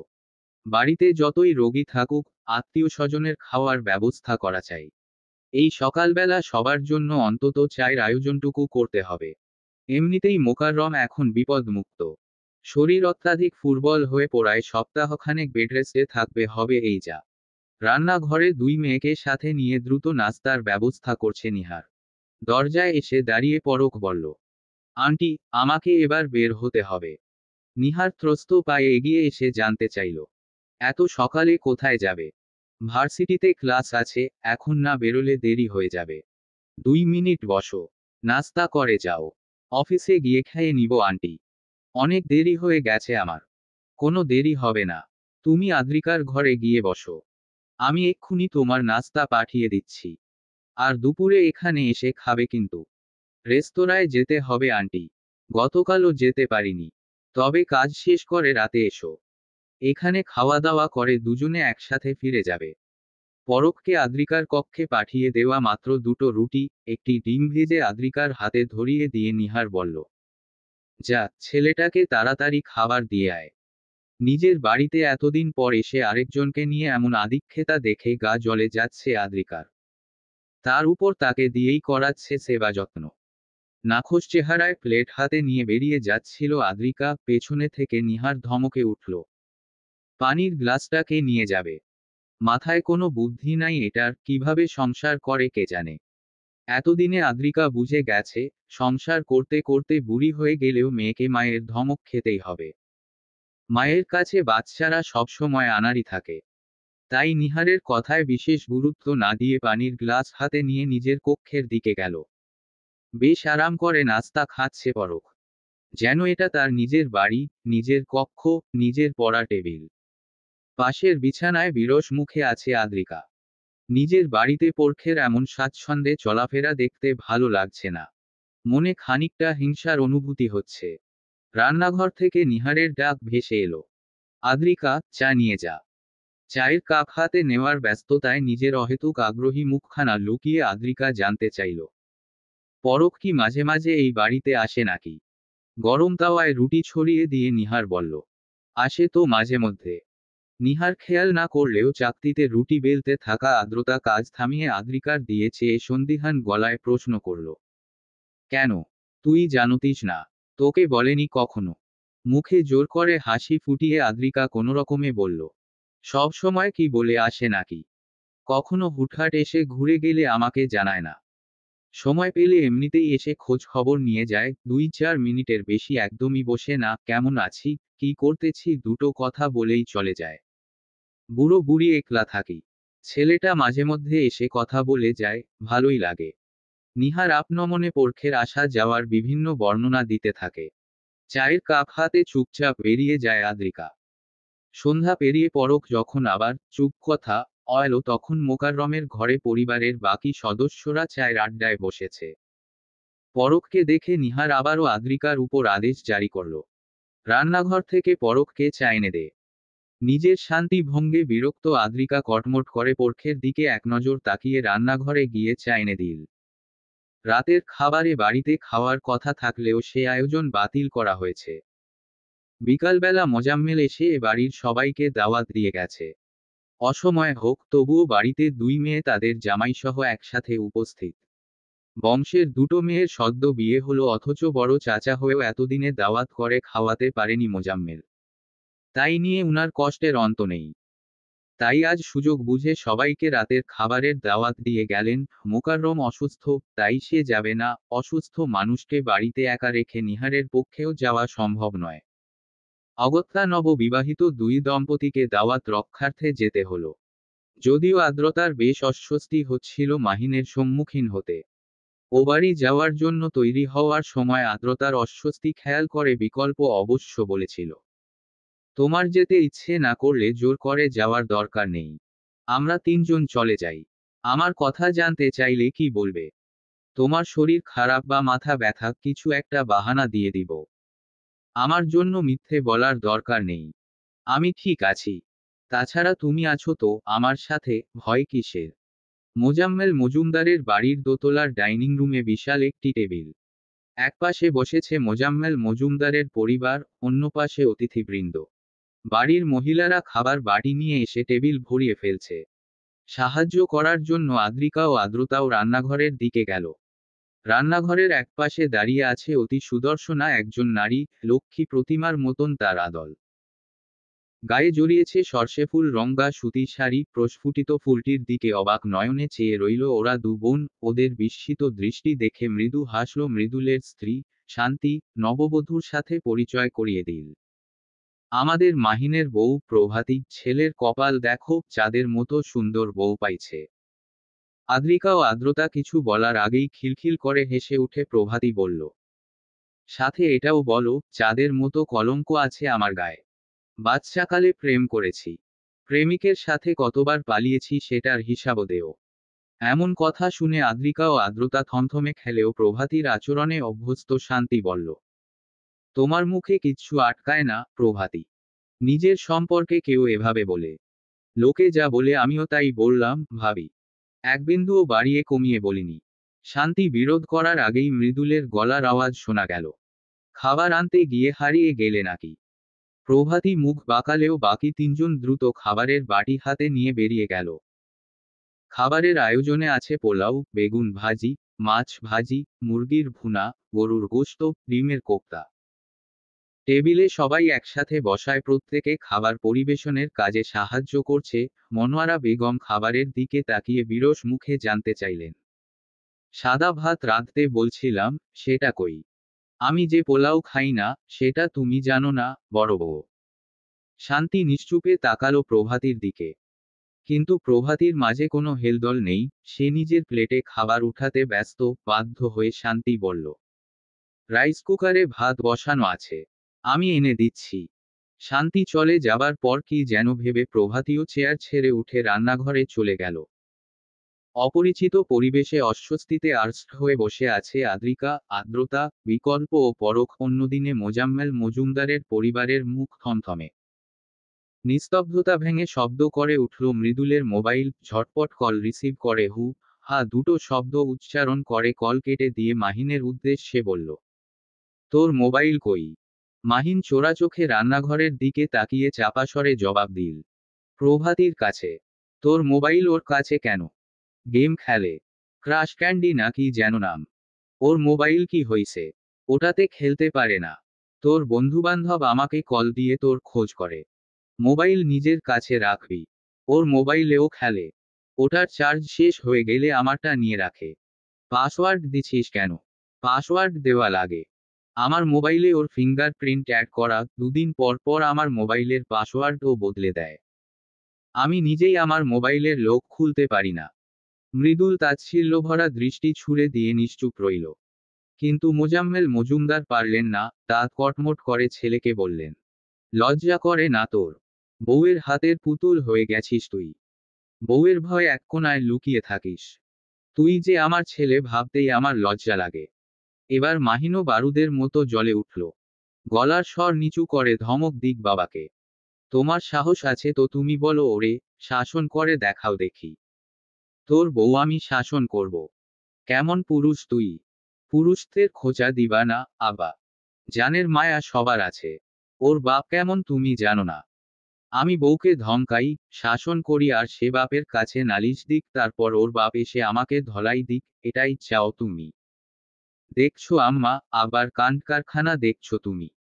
মনোয়ারা বেগমের মুখখানা আরো শুষ্ক দেখালো। আদ্রতা ও আদ্রিকার উপস্থিতির কথা বোধহয় একমাত্র উনিই মনে রেখেছেন। লজ্জাজনক পরিস্থিতি এড়াতে ছেলেকে ধমকে উঠলেন, চুপ থাক। খাইতে বসে এত কথা কিসের? কথা কি এমনি বলি? যখন তখন আব্বা আমাকে কথা শোনায়। অথচ নিজেও প্রভাতীর সামনে কেমন চুপ সে যায়, সেটা কি আমি দেখি না? গত মাসে তো খুব সাহস দেখিয়ে আমার শ্বশুরবাড়ি গেল। প্রভাতীর নামে নালিশ করেই আসবে। অথচ ওখানে গিয়ে যেই দেখল, ভরা সালিশে একটা ছেলেকে আমার শ্বশুর বেধড়ক পিটাচ্ছে, অমনি মুখ লুকিয়ে চুপচাপ ফিরে এলো। কই, আমি তো সেসব নিয়ে আব্বাকে খোঁচা দেই না। মাহিনের কথা শুনে খুব খুব করে কেসে উঠল পরখ। স্বল্প পরিচিত অতিথির সামনে পারিবারিক আলোচনায় সে প্রচণ্ড বিব্রত। অথচ এ বাড়ির লোকেরা কেমন স্বাভাবিকভাবে আলোচনা করে যাচ্ছে। রান্নাঘর থেকে একটি ভাতের প্লেট নিয়ে এসে শাশুড়ির সামনে রাখল শান্তি। ওর পেছনে পেছনে গটগট করে হেঁটে এসে মনোয়ারা বেগমের সামনে ঠাস করে একটি তরকারির বাটি রেখে কোমর দুলিয়ে প্রভাতী নিজের চেয়ারে এসে বসে পড়ল। ওর বাটি রাখার শব্দে সকলের চোখ তখন মনোয়ারার দিকে। মনোয়ারা অবশ্য তরকারির বাটি দেখে আঁতকে উঠে বললেন, ভাজি কেন? আমি লাল শাক ঝোল করতে বলেছিলাম। দুটো বেগুন ভাজি প্লেটে তুলে নিয়ে প্রভাতী স্বাভাবিকভাবে জানালো, ঝোলের জন্যই চুলায় বসিয়ে দিয়েছিলাম। ঝোল না হয়ে ভাজি হয়ে গেলে আমার কি করার? সবাই তখনও প্রভাতীর দিকে তাকিয়ে তার উচ্চারিত শব্দগুলো বুঝার চেষ্টা করছে। শান্তি বলল, আমি না তোমাকে রেসিপি বলে দিলাম। হ্যাঁ, তোমার রেসিপি মতো পেঁয়াজ, মরিচ ভেজে নিয়ে শাক দিছি, লবণ দিয়ে নেড়েচেড়ে ঢাকনা একটু গেম খেললাম। কিছুক্ষণ পর ঢাকনা তুলে দেখি পানি শুকায় শাক ভাজি হয়ে গেছে। এখানে আমার কি দোষ? আসন্ন হট্টগোলকে সামলে নিতে শান্তি বিনীত স্বরে অনুরোধ করল। জাল বেশি হওয়ায় পানি শুকিয়ে গেছে। এবেলা ভাজি দিয়েই খান, আম্মা। কালকে আমি ঝোল করে দিব। দাওয়ারের এত রান্নাবান্না করে শাক রান্নার সময় পাইনি আজকে। সবাই নীরবে খাওয়া শুরু করলে পোলাও মুখে দিয়ে আদ্রিকা ফিসফিস করে আদ্রতাকে বলল, পোলাওয়ে লবণ কম হয়েছে। আদ্রতা চোখ রাঙিয়ে বলল, ঝামেলা না করে চুপচাপ খা। খাওয়া শেষে পুরুষ সদস্যরা খোশগল্পে মেতেছে, মনোয়ারা বেগম নিজের কক্ষে শুয়ে পড়েছেন। রান্নাঘরে থালা বাসন ধুচ্ছে মেয়েরা। প্রভাতী এটা ওটা প্রশ্ন করছে, আদ্রতা সেগুলোর উত্তর দিচ্ছে। হঠাৎ আদ্রিকার নাকের দিকে ইশারা করে প্রভাতী বলল, তোমার নাকে এটা কি? আচানক এমন প্রশ্নে ভ্যাবাচ্যাকা খেয়ে ফ্যালফ্যাল করে তাকিয়ে রইল আদ্রিকা। আদ্রতা মুচকি হেসে জবাব দিল, ওটাকে নোলক বলে। বেশ সুন্দর দেখতে। কোথায় কিনেছ? এবার আদ্রিকা গোমরা মুখে জবাব দিল, কিনিনি। এটা দাদির ছিল। আমাকে দিয়ে গেছেন। এতগুলো নাতি নাতনিকে রেখে তোমাকে দিয়ে গেছেন। তোমাকে কি বেশি ভালোবাসতো? জানি না। আমি তখন ছোট ছিলাম। এটা কি সুন্দর। তোমাকে কত কিউট দেখাচ্ছে। আমিও নোলক বানাবো। পাশ থেকে শান্তি বলল, তোমাকে নোলক মানাবে না। তুমি নথ বানিও। নোলক শুধুমাত্র আদ্রিকার নাকেই ভালো দেখায়। এজন্য বোধহয় আমার দাদি শাশুড়ি আদ্রিকাকেই উনার নোলক দিয়ে গেছেন। উনি জানতেন এটা পরে আদ্রিকার সৌন্দর্য কয়েক গুণ বেড়ে যাবে। দেখো না, বিয়ের পরেও আদ্রিকার স্বামী ওকে নোলক পরিয়েই রেখেছে। ভালো লাগে তাই নোলক সরিয়ে নাকফুল পরায়নি। সুন্দরের কদর করতে জানে সে। শান্তির কথা শুনে লজ্জায় রাঙা হয় আদ্রিকা, সত্যি কি পরক তার নোলক পরিহিতা বধূর সৌন্দর্য অবলোকন করতে পারে। এজন্যই কি নাকফুল গড়িয়ে দেয়নি? নাকি পরিবর্তন বুঝার মতো করে কখনো বিশেষ পর্যবেক্ষণ করেনি? ফিরে আসার সময় আদ্রিকা নিজের আগ্রহী মনকে আটকাতে না পেরে প্রভাতীকে প্রশ্ন করেই বসে, তুমি সত্যিই পালিয়ে গিয়েছিলে? প্রভাতীও আদ্রিকার মতো চাপা স্বরে উত্তর দেয়, হ্যাঁ। তবে ছেলের সাথে পালিয়ে যায়নি। তবে প্রেমে বাধা দিচ্ছিল বলে রাগ করে বাড়ি থেকে বেরিয়ে বান্ধবীর বাড়ি চলে যেতাম। সেখান থেকে আবার আব্বা নিয়ে আসতো। সেই কথা গ্রামে নানান ভাবে ছড়িয়েছে। সেসব শুনে তোমার খারাপ লাগে না? কেন খারাপ লাগবে? আমি কি করেছি সেটা আমি ভালো করে জানি। নিজের চোখে আমি নিরপরাধ থাকলেই চলবে। বাকি কে কি বলে বলুক, আমার কিছু যায় আসে না। মাহিন ভাই কিছু বললেও না। মাহিন, ও কেন লোকের কথা শুনে আমাকে অবিশ্বাস করবে? আজব। শুধুমাত্র আমার কথা হবে ওর জন্য মুখ্য। বাইরের মানুষের কথা শুনে না চলে এতদিনে আমি ওর ব্যবস্থা করে ফেলতাম। আমার আব্বাকে তো চিনো না, সেই রাগী মানুষ। আমাদের এলাকার মেম্বার। দশগ্রামের লোকে আমার আব্বাকে ভয় পায়, একবার আব্বার কাছে নালিশ করলে তোমার মাহিন ভাইয়ের কলিজা কেঁপে উঠবে। মজার কথা বলি শুনো, এ বাড়ির কেউ আমাকে পছন্দ করে না, কিন্তু সামনাসামনি কিছু বলতে পারে না। সবাই আমাকে ভয় পায়, আমার কথার বিপরীতে কথা বলার সাহস করে না কেউ। আজকে কি হয়েছে জানো? দুপুরবেলা বাবা তোমাদের দাওয়াত করার কথা বলতেই আমার শাশুড়ি সেই ক্ষেপে গেছিল। কোনোভাবেই বাড়তি খরচ করতে দিবে না। কিন্তু আমি যেই না বের হয়ে বললাম, বাড়ির নতুন জামাইকে একবেলা দাওয়াত করে খাওয়ানো উচিত, আপনি দাওয়াত করেন, অমনি শাশুড়িয়াম্মা একদম চুপ হয়ে গেল। আসলেই উনাকে ভয় দেখাইতে আমারও বেশ মজা লাগে। শুদ্ধতা। তোমার প্রতি আমার কোনো রাগ নেই। রাগ আমার নিজের প্রতি, নিজ অপারগতার প্রতি। আজকাল দিনগুলো কি ভীষণ যন্ত্রণায় অতিবাহিত হচ্ছে।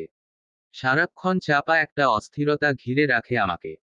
থেকে থেকে মনে হয় একটু চেষ্টা করলেই বুঝি তোমাকে আটকে রাখতে পারতাম। পারতাম তোমার হাসির কারণ করে হতে। কিন্তু সেই বিশেষ চেষ্টাটি আমি করিনি। এই আফসোস, এই আত্মগ্লানি আমাকে অনেক রাত ঘুমাতে দেয় না। জানো, আজকাল রাতগুলো বড্ড দীর্ঘ হয়। সকালগুলো কয়েক শত ক্রোশ দূর। ঠিক তোমার মতো। তবে তুমি কিন্তু খুব বেশি ভেবো না। আমি মেনে নিয়েছি। তোমার আমার মাঝে দীর্ঘ রজনীর নিকষ তমসার এ দূরত্ব। খোলা জানালা দিয়ে দূর আকাশে তাকিয়ে ভীষণ আবেগ নিয়ে লাইনগুলো বিড়বিড় করল আদ্রিকা। তবে তা অনতিদূরে বিছানায় অর্ধশায়িত পরখের কানে ঠিকই পৌঁছালো। কোলের উপর ল্যাপটপ রেখে স্লাইডের কিছু কাজ করছিল সে। আদ্রিকার কথাগুলো শুনে ভ্রু কুঁচকে তার দিকে তাকালো।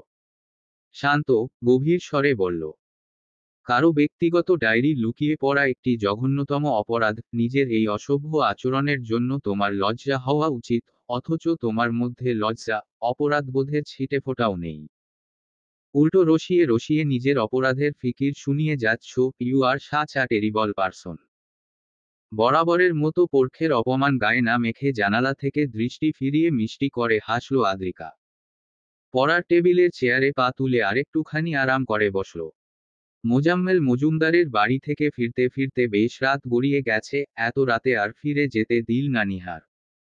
পাশের বন্ধ কামরার তালা খুলে দেওয়া হয়েছে, সেখানে ঠাঁই হয়েছে আদ্রিকা ও পরখের। পাশের কক্ষ দুটোর মানুষগুলো বোধহয় ঘুমিয়ে গেছে। নিশুতিরাতে চাপা স্বরে আদ্রিকা বলল, আপনার ডায়েরির শেষ পাতায় লেখা ছিল লাইনগুলো বিচ্ছেদের পর লিখেছেন নিশ্চয়ই।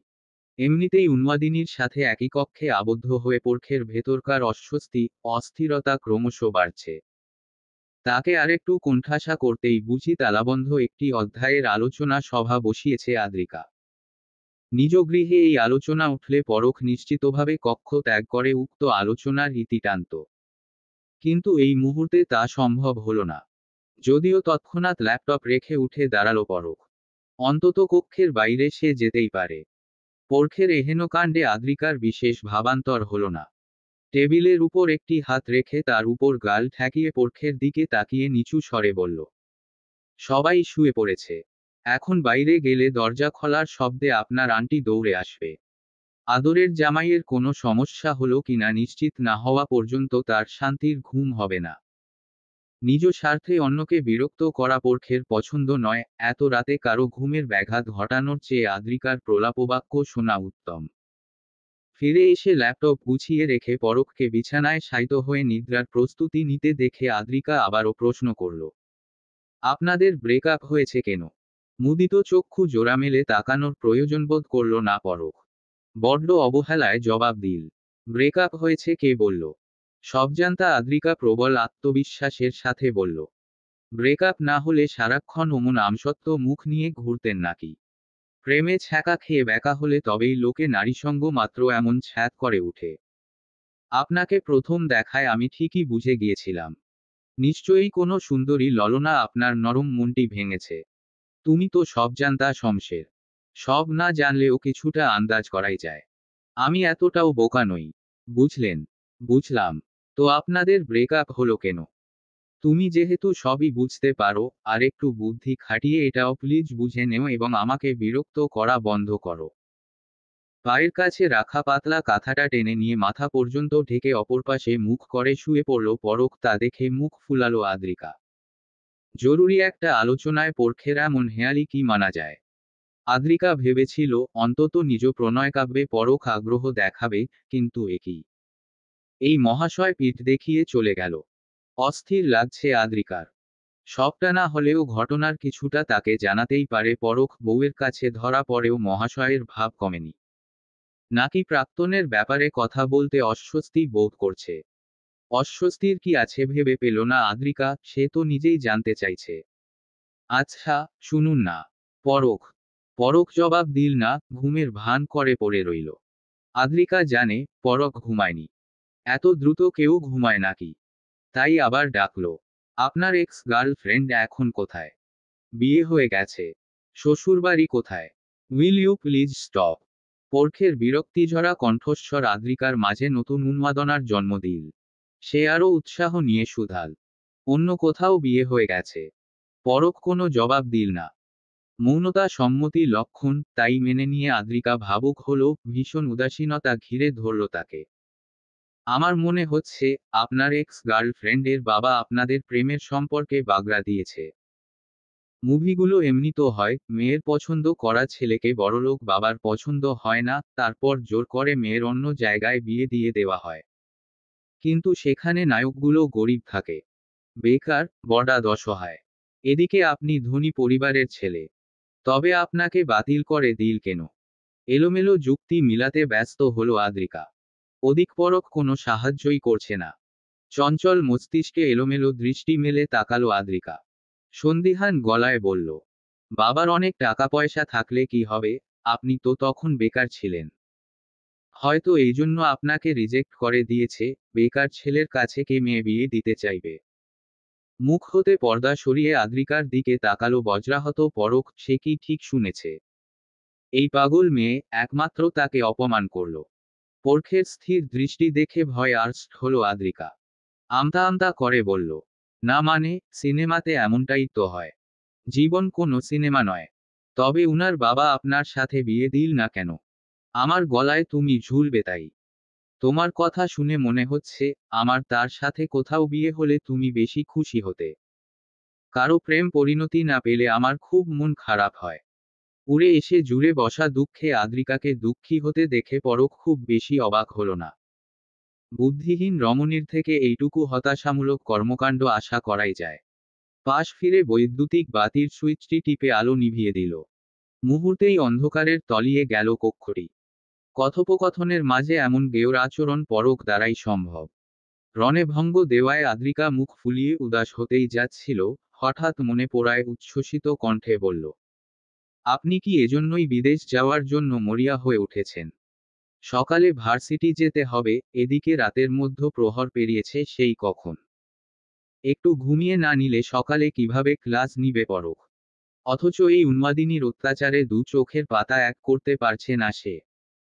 হাত বাড়িয়ে আবারও আলো জ্বালালো পরখ। আলো সইতে চোখ শুরু হয়ে এলো। বিরক্তমাখা সুরে প্রশ্ন করল, তুমি কি বললে?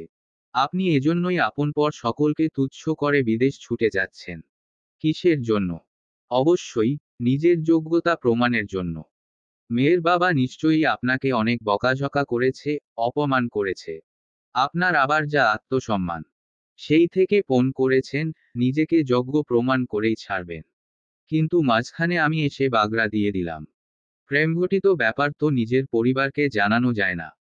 তাই আপনার বাবাও বোধহয় জানেন না। না জেনে জোর করে আমাদের বিয়ে দিয়ে দিয়েছেন। এজন্য আপনি আমাদের উপর বিরক্ত, ক্ষিপ্ত, তাই না?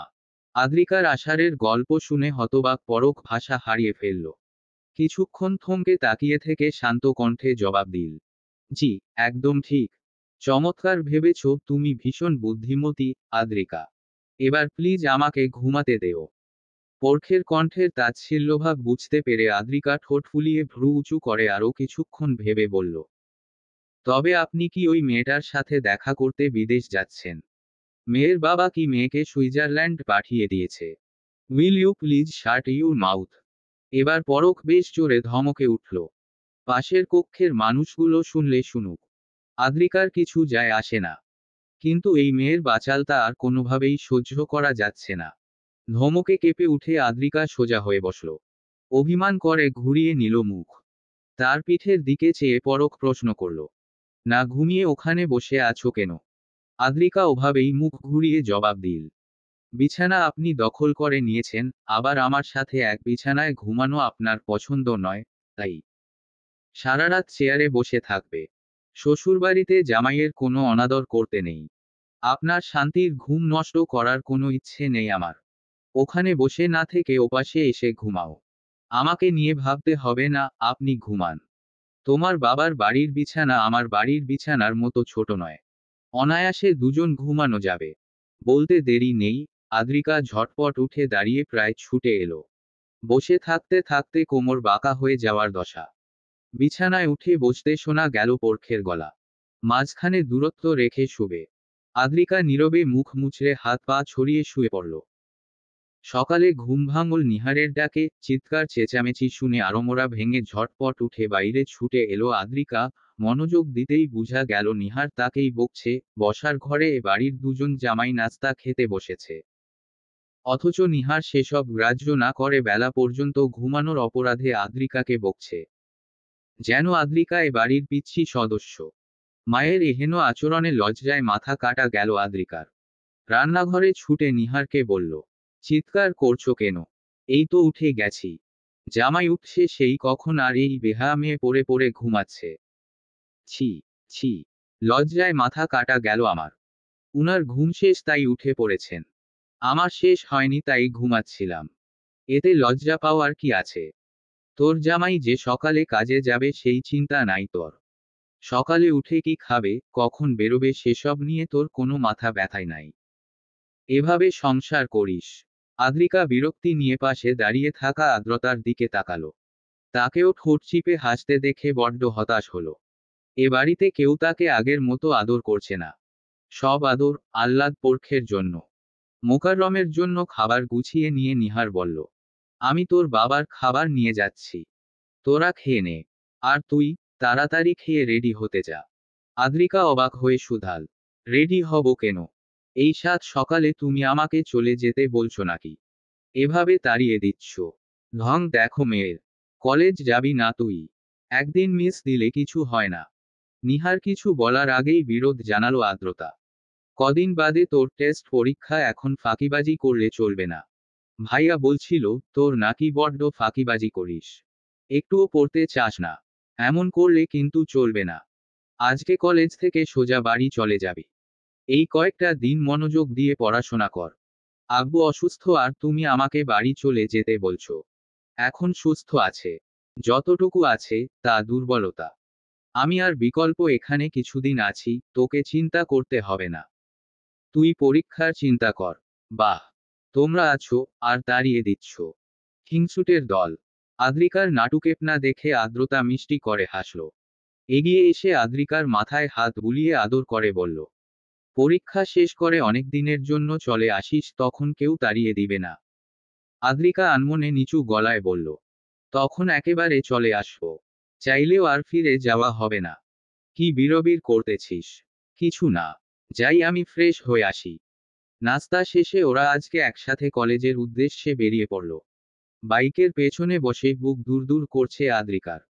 এই বুঝি পরখ ওকে মাঝপথে নামিয়ে দিচ্ছে। কিন্তু তেমন কিছুই পরখ করল না। বাইক এসে থামালো মানবিক বিভাগের সামনে।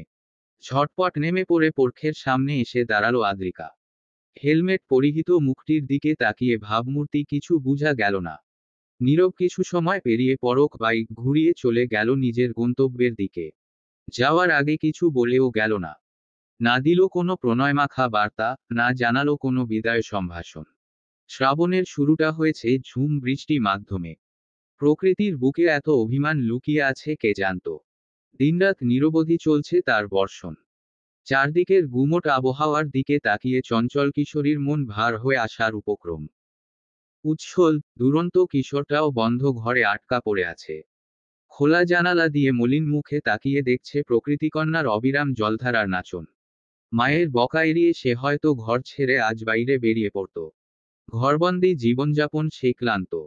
বাইরে ঘাস ভরা মাঠ জলে থই থই করছে, একটু কষ্ট হলেও এমন আবহাওয়ায় ফুটবল খেলতে দারুণ মজা হতো। কিন্তু থেকে থেকে দূর আকাশ হতে আলোর ছটা ধেয়ে আসছে। আকাশ পাতাল এক করে চমকাচ্ছে বিদ্যুৎ। চোখ ধাঁধানো সেই আলো দেখে কিশোরের আর সাহসে কুলায় না। সে শুধু জানালার ধারে দাঁড়িয়ে অবিরাম বর্ষণ দেখে। এমনি এক খোলা জানালার ধারের টেবিলে বসে আছে আদ্রিকা। একটু আগে আকাশে যে বিকট শব্দ হলো, সেটা শুনতে পেলে এতক্ষণে তার প্রাণপাখিটা বোধহয় উড়ে যেত। কিন্তু আদ্রিকার ভাগ্য সুপ্রসন্ন ছিল বলে সেই শব্দ আদ্রিকা শুনতে পায়নি। পাবেই বা কি করে? এই মুহূর্তে সে টেবিলে মাথা এলিয়ে দিয়ে গভীর ঘুমে মগ্ন। ঘুম এতটাই গভীর যে বাইরে থেকে ভেসে আসা ডাকও তার কর্ণগোচর হচ্ছে না। চুলা থেকে চায়ের পাতিল নামিয়ে দুটো কাপে চা ঢেলে নিল পরখ। আরেকবার উচ্চস্বরে ডাকল, আদ্রিকা। এবারও কোনো জবাব না পেয়ে কপালে গভীর ভাঁজের সৃষ্টি হলো। পোড়াচোর মেয়েটি নিশ্চয় এই অবেলায় ঘুমাচ্ছে। অবশ্য ঘনঘর বর্ষার বাতাসে যে আলস্য ভেসে বেড়াচ্ছে, তাতে বেশিরভাগ মানুষ বোধ হয় এক মুহূর্তে গভীর ঘুম মগ্ন। কিন্তু আদ্রিকার ঘুমানো উচিত হয়নি। এটা মোটেও অলসতা করার সময় নয়। ডাইনিং টেবিলের উপর চায়ের কাপ দুটো রেখে পরখ এগিয়ে গেল আদ্রিকার কক্ষের দিকে। বন্ধ দরজা খুলে ভেতরে উকি দিয়ে দেখল, তার সন্দেহ ঠিকই ছিল। বইপত্র খোলা রেখে এলোমেলো টেবিলে মাথা রেখে গভীর ঘুমে মগ্ন আদ্রিকা। ত্রস্ত পায়ে এগিয়ে গিয়ে আদ্রিকার পাশে দাঁড়ালো পরখ। গাঢ় স্বরে ডাকল, আদ্রিকা। ঘুমে ব্যাঘাত ঘটায় ভীষণ বিরক্ত হলো আদ্রিকা। কপালে বিরক্তির রেখা দেখা দিল। ঠোঁট উল্টে একটুখানি নড়েচড়ে আবারও তলিয়ে গেল ঘুমের দেশে। আদ্রিকার এমন প্রতিক্রিয়ায় আরো তপ্ত হলো পরখের মেজাজ। ওর বাহু ধরে ঝাঁকি দিয়ে জোরালোভাবে ধমক দিল, এই মেয়ে, উঠো বলছি, এই তোমার পড়াশোনার নমুনা। তৎক্ষণাৎ চোখ মেলে তাকালো আদ্রিকা, সামনে পরখকে দাঁড়িয়ে থাকতে দেখে তোরাত করে দাঁড়িয়ে পড়ল। পরখের শক্ত চোয়াল, দৃপ্ত চোখজোড়া আদ্রিকার হৃদয়ে শীতল হাওয়া বইয়ে দিল। হাত দ্বারা দু চোখ কচলে শুকনো ঢোক গিলে বলল, ঘুমাচ্ছিলাম না। পড়তে পড়তে হুট করে চোখ লেগে এসেছিল মাত্র। পরখ উত্তর দিল না, কিন্তু তার নীরব চাহনি যেন অনেক কিছু বলে দিল। ভয়ার্ত আদ্রিকা মুখে গাঢ় আধার নামিয়ে ফের বসে পড়ল চেয়ারে। বিরস মুখে বিড়বিড় করে উচ্চারণ করল, হায় তাত, উচিত কি তব এ কাজ? নিকষা সতী তোমার জননী, সহায়দর রক্ষস শ্রেষ্ঠ। শুলিশম্ভুনি কুম্ভকর্ণ, ভাতৃপুত্র বাষ্প বিজয়ী। নিজ গৃহপথ তাত দেখাও তোস করে। চণ্ডালে বসাও আনি রাজার আলয়ে। একবার নয়, বারংবার একই লাইন পড়ে যেতে থাকলো আদ্রিকা। তবুও কিছুতেই মনে থাকছে না। বিরক্ত হয়ে দুহাতে মাথার চুলগুলো টেনে ধরল। পরখ তখনও কক্ষ ত্যাগ করেনি। দরজার সামনে দাঁড়িয়ে চুপচাপ দেখছিল আদ্রিকার কার্যকলাপ। এমন চুল টানাটানি করে এই প্রথমবার কাউকে পড়াশোনা করতে দেখে যারপরনাই অবাক হলো। পড়াশোনা করছে নাকি যুদ্ধ লড়ছে? চা ঠান্ডা হয়ে যাচ্ছে, খেয়ে এসে পড়তে বসো। পেছনে থেকে ভেসে আসা শীতল কণ্ঠস্বরে আদ্রিকা আরেকবার চমকে পেছনে ফিরে তাকালো। ততক্ষণে দরজা পেরিয়ে পরখ বেরিয়ে গেছে। আদ্রিকার পরীক্ষার কারণে আজকে রেস্তোরাঁয় যায়নি পরখ। কেউ পাহারায় না থাকলে এই ফাঁকিবাজ মেয়ে যে পড়াশোনা করবে না সেটা সে ভালো করেই জানে। রেস্তোরাঁয় না যাওয়ার ফলস্বরূপ এখন বাড়িতে বসেই কাজ করতে হচ্ছে তাকে। ম্লান হয়ে আসা সন্ধ্যায় নিজ কক্ষের জানালার ধারের টেবিল চেয়ারে বসে রসনাবিলাসীর ওয়েবসাইটের কিছু কাজ করছিল পরখ, তখনই দরজায় উকি দিল আদ্রিকা। দুরু দুরু বুকে সাহিত্যপাঠ বইটি চেপে ধরে সতর্কতার সাথে বলল, পরখ, আসবো। পরখ ঘাড় ঘুরিয়ে আদ্রিকাকে দেখে অবাক হলো। পড়াশোনা রেখে এই মেয়ে এখানে কেন এসেছে? আদ্রিকা যতবারই পরখের কক্ষে আসে, কোনো না কোনো ঝামেলা বেঁধে যায়। অন্তত পরীক্ষার আগের দিন পরখ কোনো ঝামেলায় জড়াতে চাইছে না। তাই কারণ শুধাল, কি চাই? আদ্রিকা ভদ্রলোক বলেই অনুমতি চেয়েছে, অন্য কেউ হলে খোলা দরজা দিয়ে হুড়মুড় করে কক্ষে প্রবেশ করত। কিন্তু পরখ সে ভদ্রতার মান রাখল না। প্রশ্নের জবাবে আরেকটি প্রশ্ন ছুড়ে দিয়ে রীতিমতো আদ্রিকাকে অপমান করল। তাই আদ্রিকাও বিনা অনুমতিতে ধূপধাপ কক্ষে প্রবেশ করে পরখের সামনে দাঁড়িয়ে বলল, আমার একলা পড়ার অভ্যাস নেই। সব সময় আপুর সাথে পড়তে বসতাম। এখন একলা পড়তে বসলে ঘুম পাচ্ছে। ঘুমিয়ে গেলে আপনি আবার বকা দিবেন। বুকের উপর দুহাত ভাঁজ করে পরখ জানতে চাইল, তো আমি এখন কি করতে পারি? আমি কিছুক্ষণ আপনার রুমে পড়ি। আপনাকে একদম ডিস্টার্ব করব না। মনে মনে পড়ব। একটুও শব্দ হবে না। আপনি আপনার কাজ করুন, আমি আমার পড়া পড়ি। প্রস্তাবটি রেখে ভীষণ আশা নিয়ে পরখের মুখের দিকে তাকিয়ে রইল আদ্রিকা। কিন্তু পরখ কোনো উত্তর দিল না। শুধু আগের মতোই সূক্ষ্ম চোখে চেয়ে রইল। আদ্রিকা ভেবেই নিল, পরখ তাকে এই কক্ষে ঠাঁই দিবে না। সেটা পড়াশোনার জন্য হোক কিংবা অন্য কোনো কাজে। পরখের কক্ষে, পরখের জীবনে আদ্রিকার বিশেষ কোনো স্থান নেই। সত্যটি মেনে নিয়ে মাত্রই কক্ষ ত্যাগ করার প্রস্তুতি নিয়েছে আদ্রিকা, তখনই চেয়ার ছেড়ে উঠে দাঁড়ালো পরখ। টেবিল হতে নিজের ল্যাপটপটি তুলে নিয়ে বলল, টেবিল চেয়ারে বসে পড়ো। চাঁদের হাসির মতো স্বচ্ছ হাসি খেলে গেল আদ্রিকার মুখে। অন্ধকার আকাশের উজ্জ্বল তারার মতো মিটমিট করে জ্বলতে লাগলো তার চোখ দুটো। চঞ্চল ঝর্ণার মতো কলকল করতে করতে পরখের চেয়ার টেবিলে নিজের জায়গা করে নিল সে। মস্ত বড় রকিং চেয়ারটিতে বসে নিজেকে চুনোপুটি মনে হলো আদ্রিকার। আরামে গা এলিয়ে দিল চেয়ারে। ঘূর্ণন চেয়ারটির হাতলে হাত রেখে ডানে বামে ঘুরে আদ্রিকা খিলখিল করে হেসে উঠল। ওয়াও! এটা গোল গোল ঘুরতেছে। বিছানায় আসনরত পরখ আদ্রিকার শিশুসুলভ আচরণে আলতো হাসল। কয়েক মুহূর্ত বাদে কণ্ঠে ছন্দ রাগ নিয়ে বলল, পড়াশোনা করতে এসেছো নাকি ফাজলামি করতে? এই বয়সে এসে বাচ্চামি করছো? লজ্জা করে না? ঘাড় ঘুরিয়ে পরখের দিকে তাকিয়ে মুখ ফুলাল আদ্রিকা। খোলা চুলগুলো হাত খোপা করে মনোযোগ দিল বইয়ের পাতায়। কোনোরকম 5 মিনিট পড়ার পর বিরক্ত হয়ে স্বগতোক্তি করল, পঙ্কচোকানন আগে নাকি পঙ্কিল সলিল। রাজহংস নাকি মৃগেন্দ্র কেশরী, বীরকেশরী, শৃগাল সবই একই লাগে। কে আগে কে পরে? ইয়া মাবুদ, এসব মনে রাখতে গিয়ে আমি পাগল হয়ে যাব, চুলগুলো উঠে গিয়ে মাথায় টাক পড়ে যাবে। কবিতা নাকি শব্দের খেলা? পড়াশোনা এত কঠিন কেন খোদা? নিজের কাজ রেখে হতবিহ্বল পরখ আদ্রিকার দিকে তাকিয়ে রইল। সামান্য এক কবিতা পড়তে গিয়ে এই মেয়ের এমন হাল হলে পরীক্ষায় পাস করবে কিভাবে? মুখ বন্ধ রেখে পড়ো। বেশি কথা বললে রুম থেকে বের করে দিব। মুখ ফিরিয়ে আদ্রিকা কাঁদো কাঁদো স্বরে বলল, এত পড়ে কি হবে? কেনই বা পরীক্ষা দিতে হবে? আমার এসব কিছুই মনে থাকছে না। তোমার মতো হাজারো স্টুডেন্ট এই কবিতা মুখস্থ করে বসে আছে, তুমি গর্দভ ফাঁকিবাজ বলেই কয়েকটা মাত্র লাইন মনে রাখতে পারছো না। পরখের অপমানের বিপরীতে মুখ কুঁচকে বইয়ের পাতায় ফিরে গেল আদ্রিকা। কোমর বেঁধে লেগে পড়ল কাজে, অন্য সকল অধ্যায় জ্বলে যাক, কিন্তু আজকে এই কবিতা সে মুখস্থ করেই ছাড়বে। তাকে গর্দভ বলা? রান্নার কত কত মশলার নাম, কতগুলো স্টেপ, সব আদ্রিকার মনে থাকে। কখন কোনটা দিতে হবে, কোনোটার পরে কোনটা দিতে হবে, সব আদ্রিকার নখদর্পণে। এই সামান্য কবিতা কি এমন কঠিন জিনিস? রাতের রান্নাটা আজকে পরখ করেছে। বেগুন ভাজি, পাতলা ডাল, ডিম ভাজি। খেতে বসে আদ্রিকা বড্ড দুঃখ করে বলল, উপকারের নামে বেগম কোকেয়া আমাদের কত বড় ক্ষতি করে গেছেন সেটা আজকে বুঝতে পারলাম। পরখ বিশেষ আগ্রহ দেখালো না। আদ্রিকা ওর দিকে ফ্যালফ্যাল করে তাকিয়ে আছে দেখে দায়সারাভাবে জানতে চাইল, কি ক্ষতি করে গেছেন উনি? মেয়েদের পড়াশোনার ব্যবস্থা করা, নারীবাদী সত্তা জাগ্রত করা, উপকারের নামে চাপে ফেলে দিয়ে গেছেন। উনার জন্য এখন এত কষ্ট করে লেখাপড়া করতে হচ্ছে। মেয়েরা বাইরে বের হচ্ছে রোজগারের জন্য। আগে যেমন ঘরের কাজ করত, এখনো সেটাই করছে। উপরন্তু যুক্ত হয়েছে বাইরের কাজ। এতে কি লাভ হলো বলুন? ঘরের কাজ করো, বাইরের কাজও করো। এই যে মেয়েরা সমান অধিকারের নামে ঘরে বাইরে সমান সুযোগ চাইল, আসলে কি সেটা পেয়েছে? একটা ছেলে অফিসে কাজ করে, ঘরে এসে সোফায় গা এলিয়ে দিয়ে বলে, এক গ্লাস পানি দিয়ে যাও।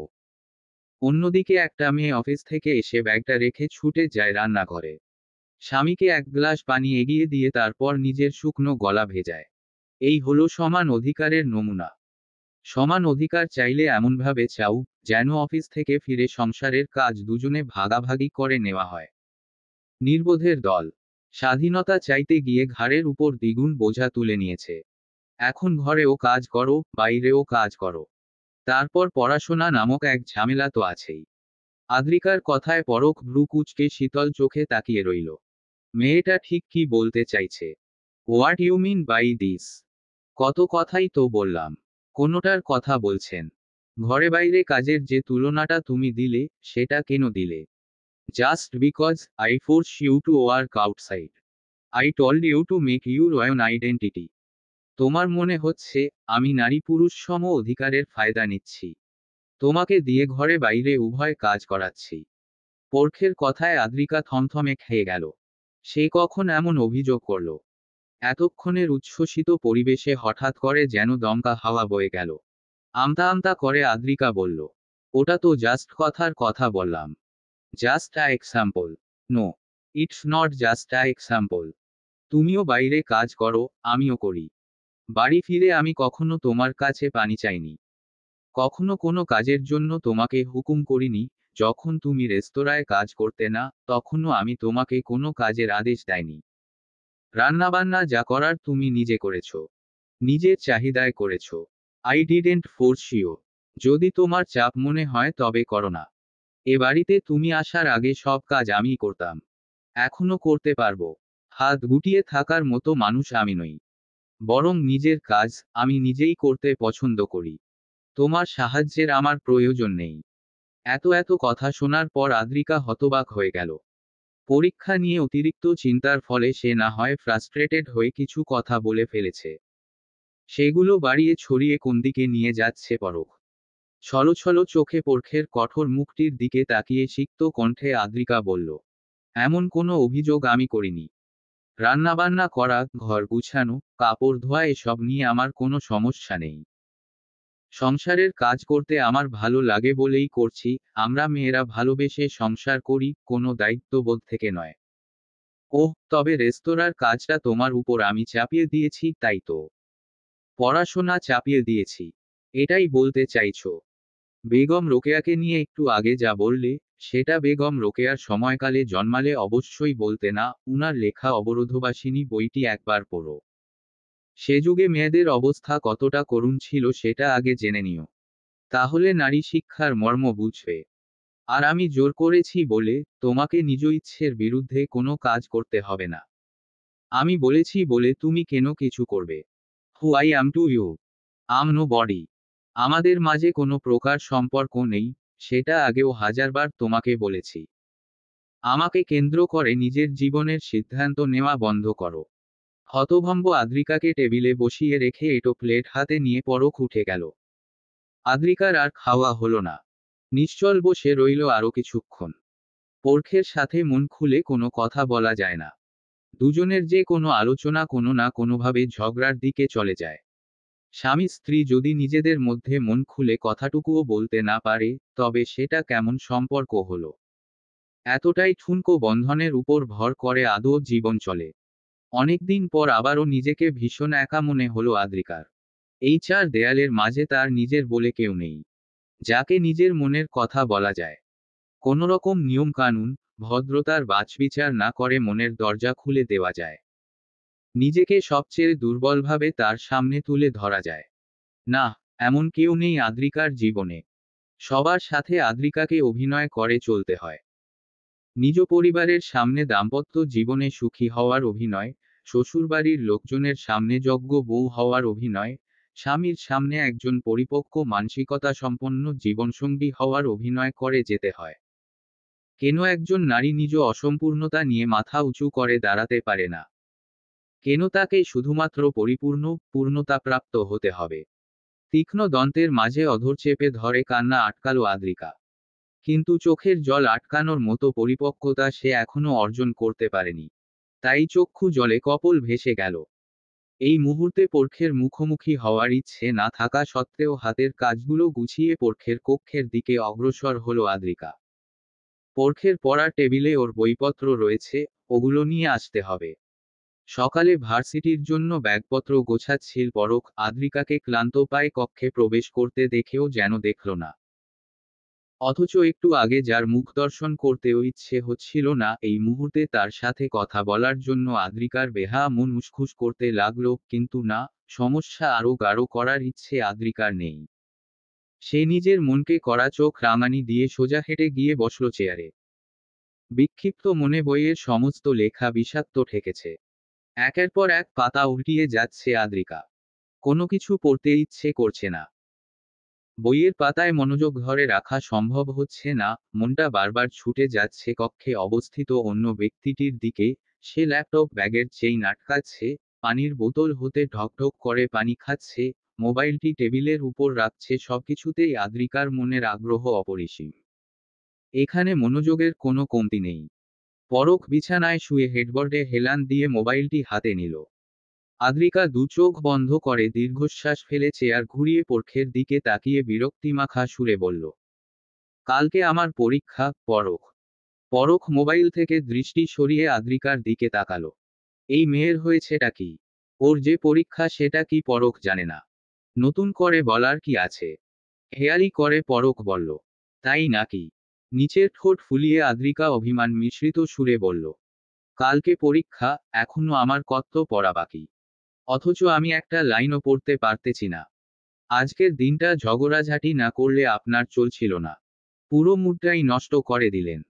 আমরা এখন অন্তত ঝগড়া স্থগিত করে রাখি। পরীক্ষা শেষে আবার সচল করা যাবে, প্লিজ।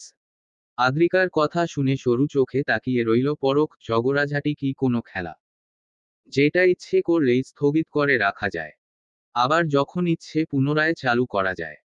আদ্রিকার মতিগতি নিরীক্ষণ করে কোনো জবাব না দিয়ে পরখ ফের মনোযোগ দিল মোবাইল ফোনে। উত্তপ্ত মস্তিষ্কে পড়াশোনা করা সম্ভব না।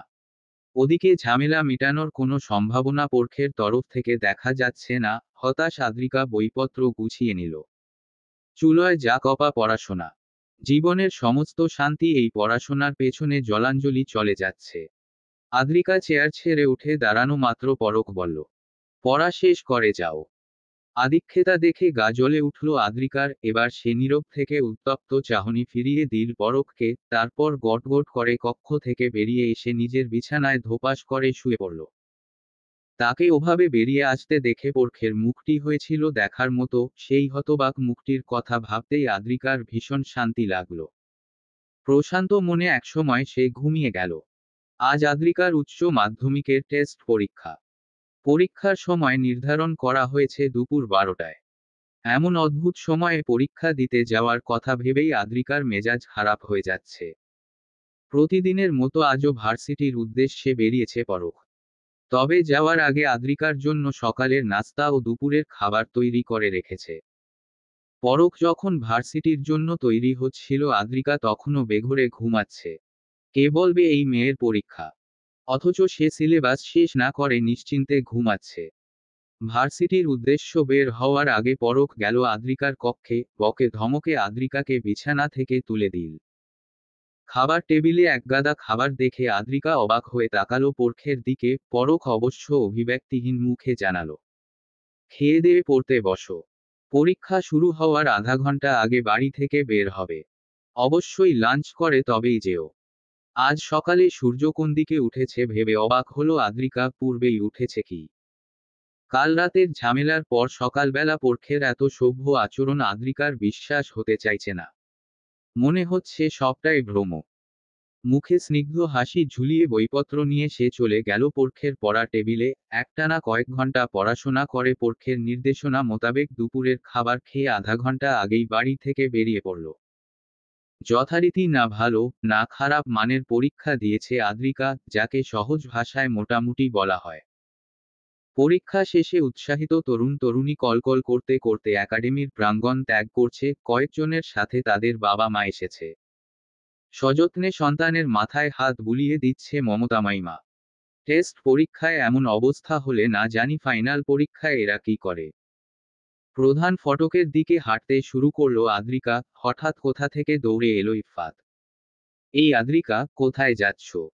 বাড়ি। পরীক্ষা শেষ করে মানুষ কথায় আর যাবে? ওপাশে চলো, ওখানে সবাই নৈর্ব্যক্তিক উত্তর মেলাচ্ছে। অনতিদূরে একটি জটলায় বেশ কয়েকজন সহপাঠীকে দেখে আদ্রিকার মুখে ফ্যাকাশে হাসি দেখা দিল। বিতৃষ্ণা নিয়ে বলল, পরীক্ষা পর প্রশ্নপত্র নিয়ে আলোচনা করলে আমার মাথা ঘুরায়। যা লেখার লিখছি, এখন উত্তর মিলিয়ে কি লাভ? আমার উত্তর মেলানোর দরকার নাই। উত্তর সঠিক হলে ভালো, কিন্তু ভুল উত্তর দিলে সেটা জানার পর মন অস্থির হয়ে থাকবে। আগামীকালকে পরীক্ষার জন্য ভালোভাবে পড়তে পারবো না। আমার দরকার নাই এসব ঝামেলার। তোমরা দেখো। Are you sure? Yeah. You go. I will be fine. Okay, see you. Iffat চলে যেতেই প্রলম্বিত শ্বাস ফেলল আদ্রিকা। প্রশ্নপত্র নিয়ে ওদের কারাকারি দেখেই আদ্রিকার মাথা ঘুরাচ্ছে। সে দ্রুত পায়ে স্থান ত্যাগ করল। একাডেমির মূল ফটকে আদ্রিকার জন্য অপেক্ষা করছিল একটি অসম্ভবপ্রায় ঘটনা, যার সম্মুখীন হওয়া মাত্র থমকে গেল আদ্রিকার পাজোড়া। রেস্তোরাঁয় আজ উপচে পড়া ভিড়। শহরের নামকরা ব্যবসায়ীর মেয়ের জন্মদিন বলে কথা। অর্ধশতাধিক বন্ধু বান্ধব সাথে নিয়ে চলছে জন্মদিনের উদযাপন। বর্তমান সময়ে ভোজনরসিকদের আলোচনায় রয়েছে রসনাবিলাসী। তাই জন্মদিনের অনুষ্ঠানের জন্য এই রেস্তোরাঁটি নির্ধারণ করেছে যারা। বিশাল একটি কেক নিজে বানিয়েছে রুমি। মাঝখানের একটি টেবিলে কেকটি রাখা হয়েছে। কয়েকজন মিলে ইতিমধ্যে রেস্তোরাঁর সাজসজ্জার কাজ সম্পূর্ণ করে ফেলেছে। যারা এবং তার বন্ধুরা রসনাবিলাসীর অসাধারণ সাজসজ্জা এবং আয়োজনে প্রসন্ন। রেস্তোরাঁয় প্রবেশ করেই তারা হই হই রই রই করে সকলে ছবি তোলার কাজে লেগে গেল। রেস্তোরাঁর সকল কর্মীদের অতিথিদের আপ্যায়নে ব্যস্ত কাটাচ্ছে। পরখ নিজেও আয়োজনের তদারকিতে ব্যস্ত ছিল। আপাতত বাকি কাজ রুমির হাতে সঁপে দিয়ে অফিস সংলগ্ন ওয়াশরুমে গিয়ে ফ্রেশ হয়ে নিল। বাইকের চাবি হাতে বাইরে বেরিয়ে যেতে নিলে সামনে এসে দাঁড়ালো যারা। ত্রুটিহীন রূপবতী মোহনীয় হাসি হেসে বলল, আপনি এখনই চলে যাচ্ছেন? সম্মুখে দাঁড়িয়ে থাকা যুবতীর অসংলগ্ন পোশাকের কারণে তার দিকে সরাসরি তাকানো যায় না। পরখ এমনিতেও খুঁতখুঁতে স্বভাবের। অতিরঞ্জিত যেকোনো কিছুর প্রতি তার প্রচুর বিরক্তি। সে ব্যস্ততা দেখিয়ে বলল, জি, জরুরি কাজ আছে। যারা অভিমান করে মুখ ফুলিয়ে বলল, গেস্ট রেখে কেউ এভাবে চলে যায়? আপনাদের যে কোনো প্রয়োজনে রুমই রইল। এছাড়াও এখানে অনেকে আপনাদের সহযোগিতার জন্য রয়েছে। আমার বিশেষ প্রয়োজন পড়বে না। আমার আর কোনো কিছুর প্রয়োজন হবে না। আপনাদের সার্ভিস যথেষ্ট ভালো। যা চেয়েছিলাম তার থেকে বেশি পেয়েছি। Thank you. আমার একটু তাড়া আছে। Enjoy your day. এক্ষুনি কেক কাটা হবে। তারপর যাবেন। সরি। আমাকে এক্ষুনি বেরিয়ে যেতে হবে। অতিথির এইটুকু আবদার রাখবেন না। অনেক কষ্টে পরখ নিজের মেজাজ নিয়ন্ত্রণে রাখল। ব্যবসায়িক প্রতিষ্ঠান না হলে ভদ্রঘরের এই মেয়েটির এমন হ্যামলাপনার উচিত জবাব সে দিত। মুখে যথেষ্ট হাসি টেনে পরখ বলল, জন্মদিনের কেক কাটার সময় রেস্টুরেন্টের মালিককে উপস্থিত থাকতে হবে এমন কোনো সার্ভিসের প্রতিশ্রুতি আমাদের রেস্টুরেন্ট নিশ্চয়ই দেয়নি। যারা রঞ্জিত ঠোঁটে বিস্তৃত হাসি দেখা গেল। খিলখিল করে হেসে পরখের আরেকটু কাছে এসে বলল, রেস্টুরেন্ট অনার হিসেবে নয়, একজন বন্ধু হিসেবে ইনভাইট করছি। বন্ধু? এই মেয়ের সাথে পরখের আজ প্রথম দেখা হলো। অথচ এক দেখায় সে পরখকে বন্ধু বানিয়ে ফেলল। পরখের খুব জানতে ইচ্ছে করল এই বন্ধুত্বটা কবে হলো। কিন্তু যারার সাথে কথা বাড়ানোর ইচ্ছে হলো না। সে হাত ঘড়িতে সময় দেখে নিয়ে বলল, I have to go. It's already late. যারাকে পাশ কাটিয়ে চলে যেতে চাইলে যারা দ্রুত পরখের ডান হাতের বাহু ধরে ফেলল। পরখ থমকে দাঁড়িয়ে তাকালো নিজের হাতের দিকে, যেখানে সারাশির মতো জড়িয়ে আছে যারার হাত। যারা দ্রুত হাত ছেড়ে দিয়ে এক পা পিছিয়ে দাঁড়িয়ে বলল, সরি। পরখ ভীষণ অস্বস্তি নিয়ে জানতে চাইল, আর কিছু বলবেন? 5 মিনিট দাঁড়ানো যায় না। 1 মিনিটও সম্ভব নয়। আপনি ফিরবেন কখন? Excuse me. কল আসার বাহানা দেখিয়ে পরখ পকেট থেকে মোবাইলটি বের করে নিজেই রুমিকে কল দিল। রুমি কল রিসিভ করা মাত্র পরখ হরবর করে বলল, হ্যাঁ, এই তো বের হচ্ছি। রেস্টুরেন্টে একজন ক্লায়েন্টের সাথে কথা বলছিলাম তো। কলটি কেটে দিয়ে যারার দিকে তাকিয়ে বলল, আপনি কি যেন বলছিলেন? যারা ভীষণ মায়া নিয়ে সুধাল, আপনি ফিরবেন কখন? আজকে আর আসবো না। আপনার কন্ট্যাক্ট নাম্বারটা দেওয়া যাবে? আর কতক্ষণ ভদ্রতার আড়ালে অনিয়ন্ত্রিত মেজাজকে লুকিয়ে রাখা যায়? পরখ এবার জোরালোভাবে কিছু বলতেই যাচ্ছিল, ত্রাণকর্তা হয়ে দ্রুত পায়ে উপস্থিত হলো রুমি। সেই কি? তুই এখনো যাসনি? দেরি হয়ে যাচ্ছে। কলে পরখের কথা শুনে রুমি কিছুটা আন্দাজ করে নিয়েছিল। হাতের কাজগুলো রেখে বাইরে এসে যারাকে পরখের সাথে কথা বলতে দেখে বাকিটা বুঝে নিতে দেরি হয়নি। রুমিকে দেখে পরখ যেন অকুল দরিয়ায় কুল খুঁজে পেল। তড়িঘড়ি করে বেরিয়ে যেতে নিয়ে বলল, এই তো যাচ্ছি। যারাকে কিছু বলার সুযোগ না দিয়ে পরখ চলে গেল। মুখে আধার নামলো যারার। রাগ জন্মালো রুমির উপর। কটমট করে রুমির দিকে তাকালে রুমি মিষ্টি হেসে বলল, ভাবি ভীষণ রাগী মানুষ। একটু দেরিতে পৌঁছালে ঝগড়া বাঁধিয়ে দিবে। এই যে পরখ দেরি করলো, এখন উনাকে 2 মিনিট দাঁড়িয়ে থাকতে হবে, এই নিয়ে আমার বন্ধুটির কপালে আজকে শনি নামবে। যারার চোখ দুটো মার্বেলের মতো গোল হয়ে গেল, বিস্মিত স্বরে জানতে চাইল, উনার বিয়ে হয়ে গেছে? রুমি ঠিক ততখানি উৎসাহ নিয়ে বলল, হ্যাঁ। সেই কবে? ভাবি মানে পরখের স্ত্রী। She is very dangerous. জাদরেল বউয়ের সাথে বন্ধুর সংসার নিয়ে দুঃখী রুমির চেহারায় আফসোসের স্পষ্ট চিত্র দেখে যারা শুকনো ঢোক গিলল। ভাগ্যিস কন্ট্যাক্ট নাম্বার নেয়নি। না হলে দেখা যেত পরখের বউ কল রিসিভ করে আরেক ঝামেলা বাঁধিয়ে দিয়েছে। আদ্রিকার পরীক্ষা শেষ হলো বিকাল 3টায়। একাডেমির প্রধান ফটকে যখন এসে দাঁড়ালো তখন ঘড়িতে সময় 3টা 20। পিপিলিকার মতন পিলপিল করে হাঁটছে শতাধিক পরীক্ষার্থী। অটো রিকশার টুংটাং শব্দ, চালকদের ব্যস্ত হাঁক, পরীক্ষার্থীদের বাড়ি ফেরার তারা। এমন চঞ্চলতার সম্মুখে ঠায় দাঁড়িয়ে আছে আদ্রিকা। ভিড়ভাট্টা আদ্রিকার একদম পছন্দ নয়। অনেকটা বাবার স্বভাব পেয়েছে সে। কোলাহল থেকে দূরে আপনজনদের নিয়ে সময় কাটাতে ভালো লাগে। মোকাররমের পুরোটা যেমন নিহারকে কেন্দ্র করে আবর্তন করে, তেমনি আদ্রিকাও পরখকে কেন্দ্র করে বাঁচতে চায়। নিজের এমন চাহিদা সম্পর্কে বেশ কিছুদিন আগেই নিশ্চিত হয়েছে আদ্রিকা। মোকাররমের ভাগ্য সুপ্রসন্ন ছিল বলে নিহারের মতো জীবনসঙ্গিনী পেয়েছে, যে শত ঝড়ঝাপটা সহ্য করেও মোকাররমের হাত ছাড়েনি। কিন্তু আদ্রিকার ভাগ্য তেমন সুপ্রসন্ন নয়।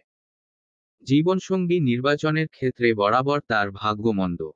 বিস্ময়কে নিজের দুনিয়া ভেবে নিয়ে একবার ঠকেছে। এবার পরোক্ষের উপর নির্ভরশীল হয়ে আরেকবার নিঃশেষ হতে যাচ্ছে। নিজের ভবিষ্যৎ সুস্পষ্ট দেখতে পেলেও নিজেকে নিয়ন্ত্রণের ক্ষমতা নেই আদ্রিকার। পরোক্ষের মোহ কাটানো তার পক্ষে অসম্ভব প্রায়। একাডেমির প্রধান ফটকের সামনে ব্যস্ত সড়ক। সড়কের ওপাশে গিয়ে রিকশা নিতে হবে আদ্রিকাকে। পিছলা রাস্তায় বিরতিহীনভাবে চলছে যানবাহন। আদ্রিকা একবার ডানে বামে দেখে নিয়ে রাস্তার পাশে দাঁড়িয়ে রইল।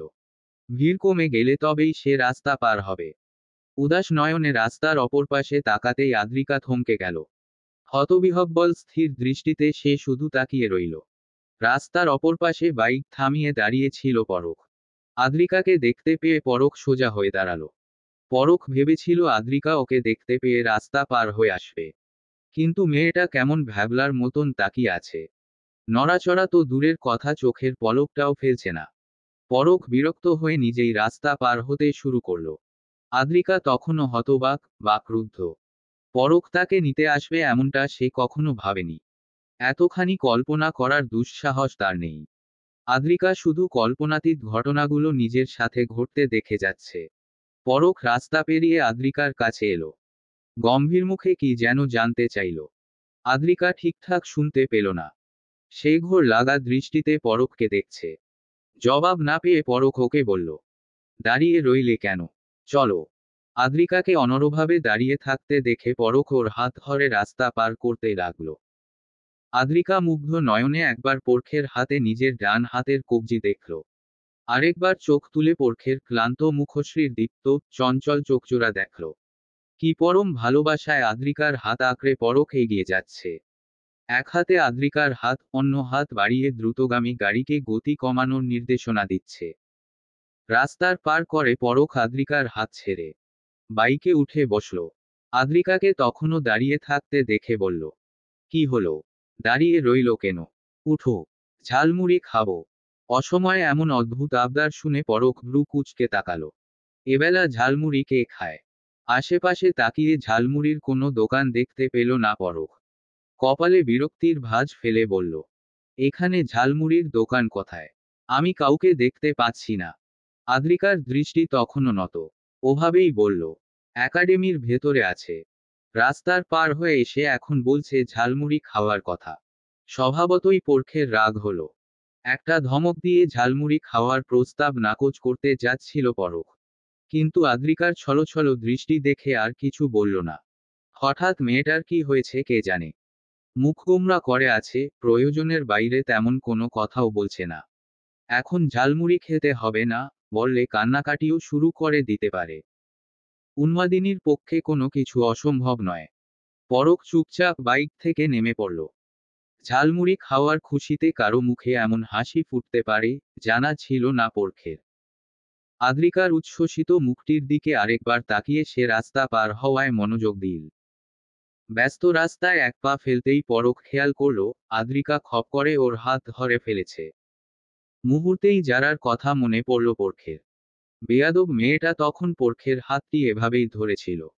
একাডেমির ভেতরে প্রধান ফটকের পাশেই ঝালমুড়ির দোকান। বৃদ্ধ বিক্রেতার চারপাশে উঠতি বয়সী মেয়েদের ভিড়। সবাই উন্মুখ হয়ে চেয়ে আছে ঝালমুড়ির পটের দিকে।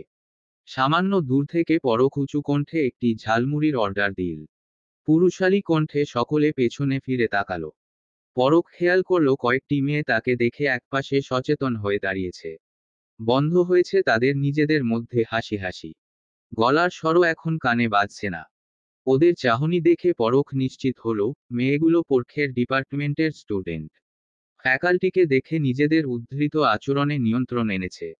কয়েকটি মেয়ে বারবার আর চোখে পরখের দিকে তাকাচ্ছে। তখনই পরখ খেয়াল করল, আদ্রিকা এখনো পরখের হাত জড়িয়ে ধরে দাঁড়িয়ে আছে। আদ্রিকার লোভাতুর দৃষ্টি ঝালমুড়ির পটের দিকে। পছন্দের খাবারটি এক্ষুনি খেতে পারছে না বলে কেমন ঠোঁট ফুলিয়ে রেখেছে।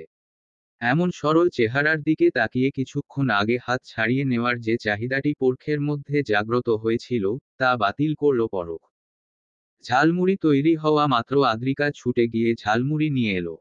দাম পরিশোধ করে পরখ বলল, চলো যাই। শক্ত কাগজে ঝালমুড়ি তুলে মুখে পুরে আদ্রিকা বলল, খেয়ে তারপর যাব। আপনি খাবেন? না। আদ্রিকা আর সাধল না। নিজে বেশ আয়েশ করে ঝালমুড়ি খেতে থাকলো। একাডেমি হতে বের হওয়ার সময় আদ্রিকার সামনে দিয়ে একটি ছোট শিশু এলোমেলো পায়ে হেঁটে চলে গেল। শিশুটির গায়ে পাশের কেজি স্কুলের ইউনিফর্ম। এক হাতে একটি ঝিলিমিলি বেলুন, অন্য হাতটি শক্ত করে ধরে রেখেছে শিশুটির বাবা। মধ্যবয়স্ক পুরুষটির কাঁধে শোভা পেয়েছে শিশুটির স্কুল ব্যাগ। এক হাতে ছেলের হাত ধরে, অন্য হাতে ছেলের স্কুল ব্যাগ সামলে লোকটি ধীর পায়ে প্রফুল্লচিত্তে বাড়ির দিকে ফিরে যাচ্ছে। রোজকার দিনের খুবই স্বাভাবিক ঘটনা, অথচ ভীষণ আগ্রহ নিয়ে তাদের দিকে তাকিয়ে আছে আদ্রিকা। চেয়ে থাকতে থাকতে কখন চোখে জল জমেছে আদ্রিকা বুঝতে পারেনি। পরখের ডাকে হুঁশ ফিরল। ঘাড় ফিরিয়ে চেয়ে দেখল পরখ কেমন চিন্তিত দৃষ্টি মেলে তাকেই দেখছে। আদ্রিকার মনোযোগ ফিরে পাওয়া মাত্র পরখ জিজ্ঞাসা করল, কি দেখছো ওদিকে? আদ্রিকা আনমনে খানিক হেসে বলল, ওই যে বাচ্চাটা ওর বাবার সাথে বাড়ি ফিরছে। কি সুন্দর দেখাচ্ছে দেখুন। কোনো বাচ্চাকে তার বাবার সাথে এভাবে দেখলে আমার এত ভালো লাগে। পরখ ভীষণ অবাক হয়ে দেখল, সত্যিই আদ্রিকার চোখ মুখ হাসছে। এই সামান্য ঘটনায় এত খুশির হওয়ার কি আছে?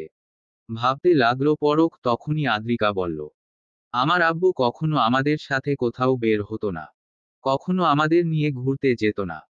আমার খুব শখ ছিল জানেন, একদিন আব্বুর হাত ধরে স্কুলে যাব। কয়েকবার আবদারও করেছিলাম। আব্বু এমন ধমক দিয়েছিল, ভয়ে আর কখনো আবদার করিনি। আমার আবদার পূরণ করতে আদ্রতা আপু আমার হাত ধরে স্কুলে নিয়ে যেত, নিয়ে আসতো। কিন্তু বাবার অপূর্ণতা কেউ কি কখনো পূরণ করতে পারে? উত্তরের আশায় আদ্রিকা প্রশ্নটি করেনি, কারণ উত্তরটি তার জানা আছে। ইচ্ছে করেছে তাই প্রশ্নটি সে রেখেছে পৃথিবীর কাছে। পরখ জবাব না দিয়ে রাস্তার ধার দিয়ে হেঁটে যাওয়া পিতাপুত্রের জুটিটিকে দেখল।